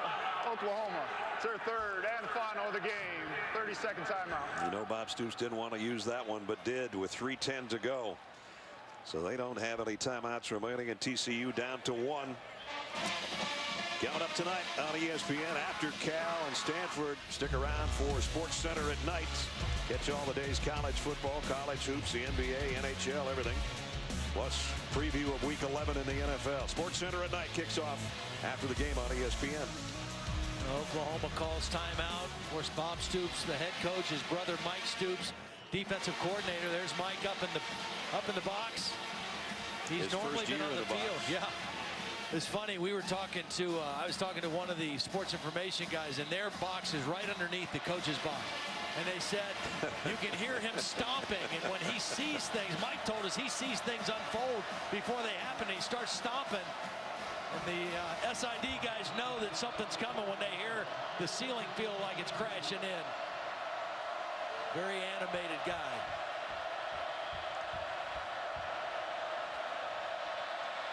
Green, nice cut back to the middle again. Aaron Green almost popped it out of there. The ball comes out at the end of the play, but he's down after a 24-yard romp. This guy is impressive when he sticks his foot in the ground and cuts without losing speed. I mean, that is really hard to do, and he does it multiple times on run. And then he makes you miss when you get to that second level.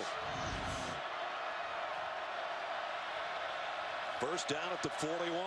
Just under 3 minutes to go in regulation. Kohlhausen off play action. Wanted to go left, comes back to the right. And broken up. And it was Zach Sanchez again. Another dangerous throw. That ball's in the air a long time. This guy's had 2 interceptions already tonight. That's just a beautiful play to get his right hand around the receiver.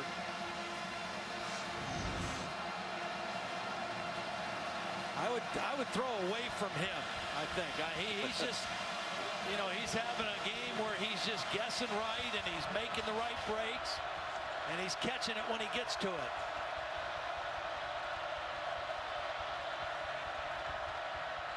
Green off the left side, brought down after a gain of a couple. Devontae Bond with the tackle. Yeah, that was a really nice play by Bond. He was working on the tight end, Buck Jones, number 80. Maintained leverage, threw off the block, and made the tackle for a short gain. Clock running. 4 down territory here for TCU, no question. 2 minutes and 15 seconds. Excellent night by Aaron Green with 118 on 21 carries. Can't take a sack here if you're Kohlhausen. 4 receivers to Kohlhausen's right. He looks that way and now scrambles back the other way and slides. I think he got the first down. Right on the line. Needed 8 and he got 8. First down. That's one you got to make sure you get the first down. I mean, he got it by just enough.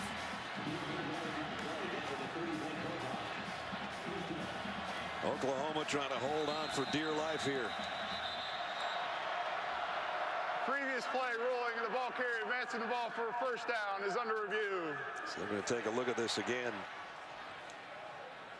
See, this is one, I mean, I understand the slide, but in this part of the field, in this part of the game, I think you got to dive and make sure you get the first down. I mean, he may very well have it, but you got to get that ball across the mark. I think you got it. You saw Jordan Thomas diving to try to prevent the quarterback from picking up the first. Was right at the sticks on the far side. So Tom Robinson's having a look at it in the replay booth. You'll get another look here. I just don't see where there's enough to take that away. Plus, it looked like our yellow line was actually almost a hair in front of where the actual marker, the orange marker, was on the far side. Well, right now, TCU also needs to be thinking. They could be thinking 2 things. They got to be thinking, what's our play if it's 4th and short, and what's our play if it's 1st and 10 as they go back out here. Gary Patterson said if they're close in this ball game, they're going to be very aggressive, and they've got a few things saved. I wonder if there's a trick play of any kind. The ruling on the field stands. First down. Do they have a trick play of some sort, save for a moment like this? Close to the red zone, need a touchdown, just under 2 minutes to play in the game. Their quarterback has rushed for first downs on third down twice in this drive. Green and Listenby are the two guys that need to touch the football. Kohlhausen loads, now scrambles, throws on the run and got it to Nixon, and that's 8 more yards. Clock running, 1:45 remaining. TCU has 1 timeout left. You want to save that till you absolutely need it. That was a nice scramble and throw by Kohlhausen. They've got this Oklahoma defense on their heels just a little bit. Yes, they do. Second down and short. Green runs into his own man, cuts it back the other way, and has a first down. Picks up 5 more. And they're in the red zone. We're down to 120 as they move the chains. Ran into his tackle, Noteboom, but didn't get knocked off his feet and able to find his way for a first down. They took this ball about 3 minutes ago. Now it's the 10th play of the drive. Green again cuts back to the middle of the field. Nice open field stop there by Bond after he got a yard. We're down to 1 minute and 2 seconds in the fourth quarter. You know, also worth noting, early in the second half when TCU scored, they went for 2 and came up short. To third and final. That could potentially be driving for a game-winning touchdown here without having to kick. So it's going to be a second down and 8 coming up.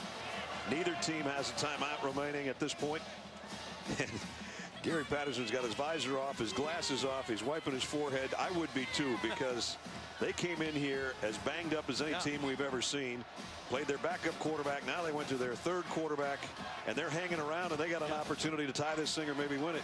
Defensively, they've hung in there. They've made enough plays. They've forced field goals and not given up touchdowns.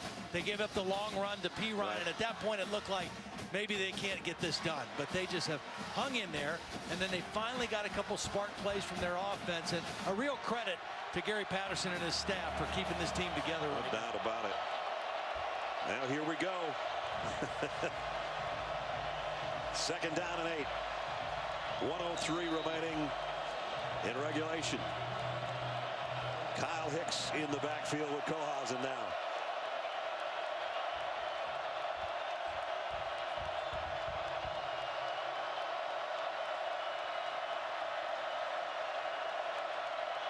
Waiting on the snap, finally takes it, scans the field, throws out in the flat to his tailback. He bobbled the ball. It's in and out, incomplete.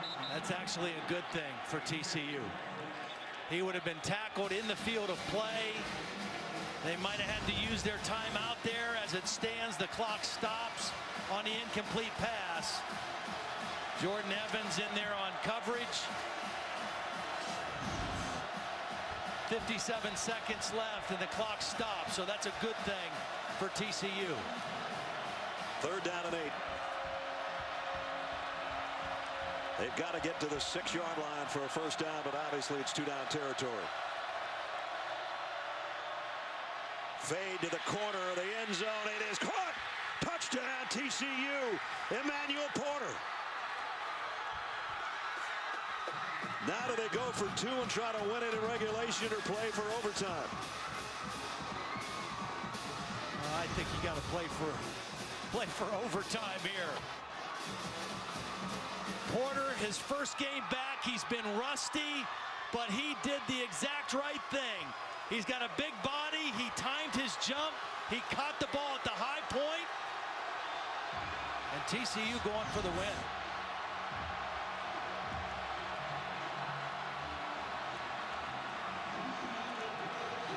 Wow. Had you told me 45 minutes ago we'd come down to this, I would have said you've got something loose. And now an opportunity to take the lead. There's still going to be a few, about 46 seconds maybe remaining in the game. if they hit this two-point conversion. Kohlhausen flushed on the run. Lobs it. It's knocked down. I think it was Stephen Parker.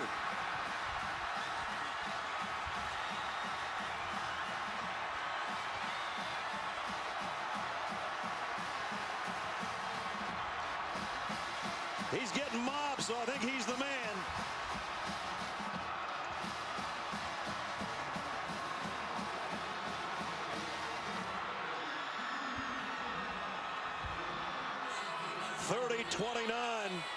Kohlhausen had a man open. He had Sean Nixon, number 3, that broke free, and he was looking to flip that to Nixon in the end zone, right up here in the corner. After the play but it was knocked away by Parker. Unsportsmanlike conduct, number 31 of Oklahoma. The 15-yard penalty will be enforced on the kickoff. Kickoff will be from the 50-yard line. That was number 31's first unsportsmanlike foul. Stephen Parker makes the play of the game right now. Obviously, Gary Patterson thinking, with our backup quarterback and all of our injuries, we've got momentum. Let's go for the win here. Kohlhausen has played beautifully down the stretch, but an excellent play by Stephen Parker. Just reading the quarterback's eyes, timing his jump, and making the play. So now we're going to see an onside kick upcoming. Oklahoma's opponents have attempted one onside kick this year, and they did recover it. And remember, this is a weird spot on the field with that unsportsmanlike conduct. The kick's going to come from the 50, so it's got to make the Oklahoma 40.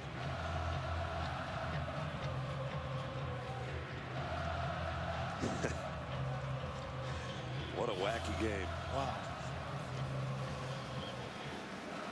Oberchrome set to kick it from midfield. It goes 10 yards, but it's covered nicely by Oklahoma. And it is, guess who? Zach Sanchez, who caught 2 from the first quarterback that played tonight. Now he catches one from the kicker.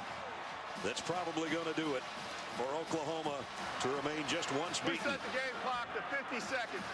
50 seconds. Don't forget, stay tuned for the Ford wrap-up show. Cassidy Hubbard will be along after the game. Cassidy will have a lot of crazy things that happened today. Not too many more crazier than this.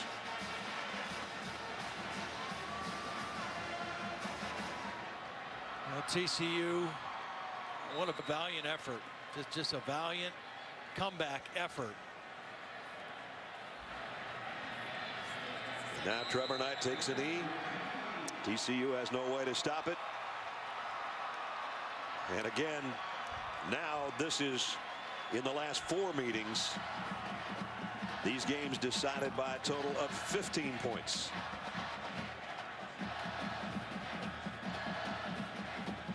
One more snap will do it. So Bob Stoops, this will be his 13th season with double-digit wins. They're going to go to 10-1 and 7-1. And it sets up Bedlam against Oklahoma State next weekend. That will be on ABC next Saturday nights. What a gallant effort by TCU. So many men short. And they put an effort up to make this a ball game all the way to the final seconds. Bob Stoops goes to 4-2 against TCU in his coaching career. And he's got a shot at the Big 12 title and then some, hanging on by that much. Holly's with the winning coach. Well, Coach Stoops, what went through your mind when you saw Gary Patterson was going to go for 2 and go for the win? Just get the defense in order, make sure we're in a good call, and we were. Guys did a nice job finishing there at the end. How stressful was that last drive, though, watching them go down the field like that? Yeah, it always is. You know, it's you're in a tight game like that. They couldn't do anything offensively. You keep giving them chances, and that's what happens. All of a sudden, they make a play, and you're in a tight one. What did you think when Parker went up and got the deflection? Yeah, that was great, but I knew we had to get the onside kick too. So anyway, it was good to win. Baker Mayfield didn't return in the second half. What's his status, Coach? Yeah, we'll see. You know, he just Trevon. You know, we'll see. You know, it was due to the blow to the head, and you know, just didn't feel that he was quite what he needed to be, and the doctors pulled him. Oklahoma State lost tonight to Baylor. How does that set you up for Bedlam going forward? You know what? Let me process this tonight, and we'll work on it tomorrow. Thanks, Coach. All right, thank you. Bob's going to process that and try to find Trevon Boykin, who he yelled at as Trevon went by. They hang on. Oklahoma does. 7th-ranked team in the country wins it by 1, 30-29. Quite a finish here in Norman, Oklahoma on senior night. That's going to wrap it up for us. For Todd Blackledge and Holly Rowe and our entire ABC and ESPN crew, Brad Nessler saying so long. 10-1, 7-1 for the Sooners as they win it. Time for the Ford wrap-up show. Cassidy's in the studio. Good night from Norman.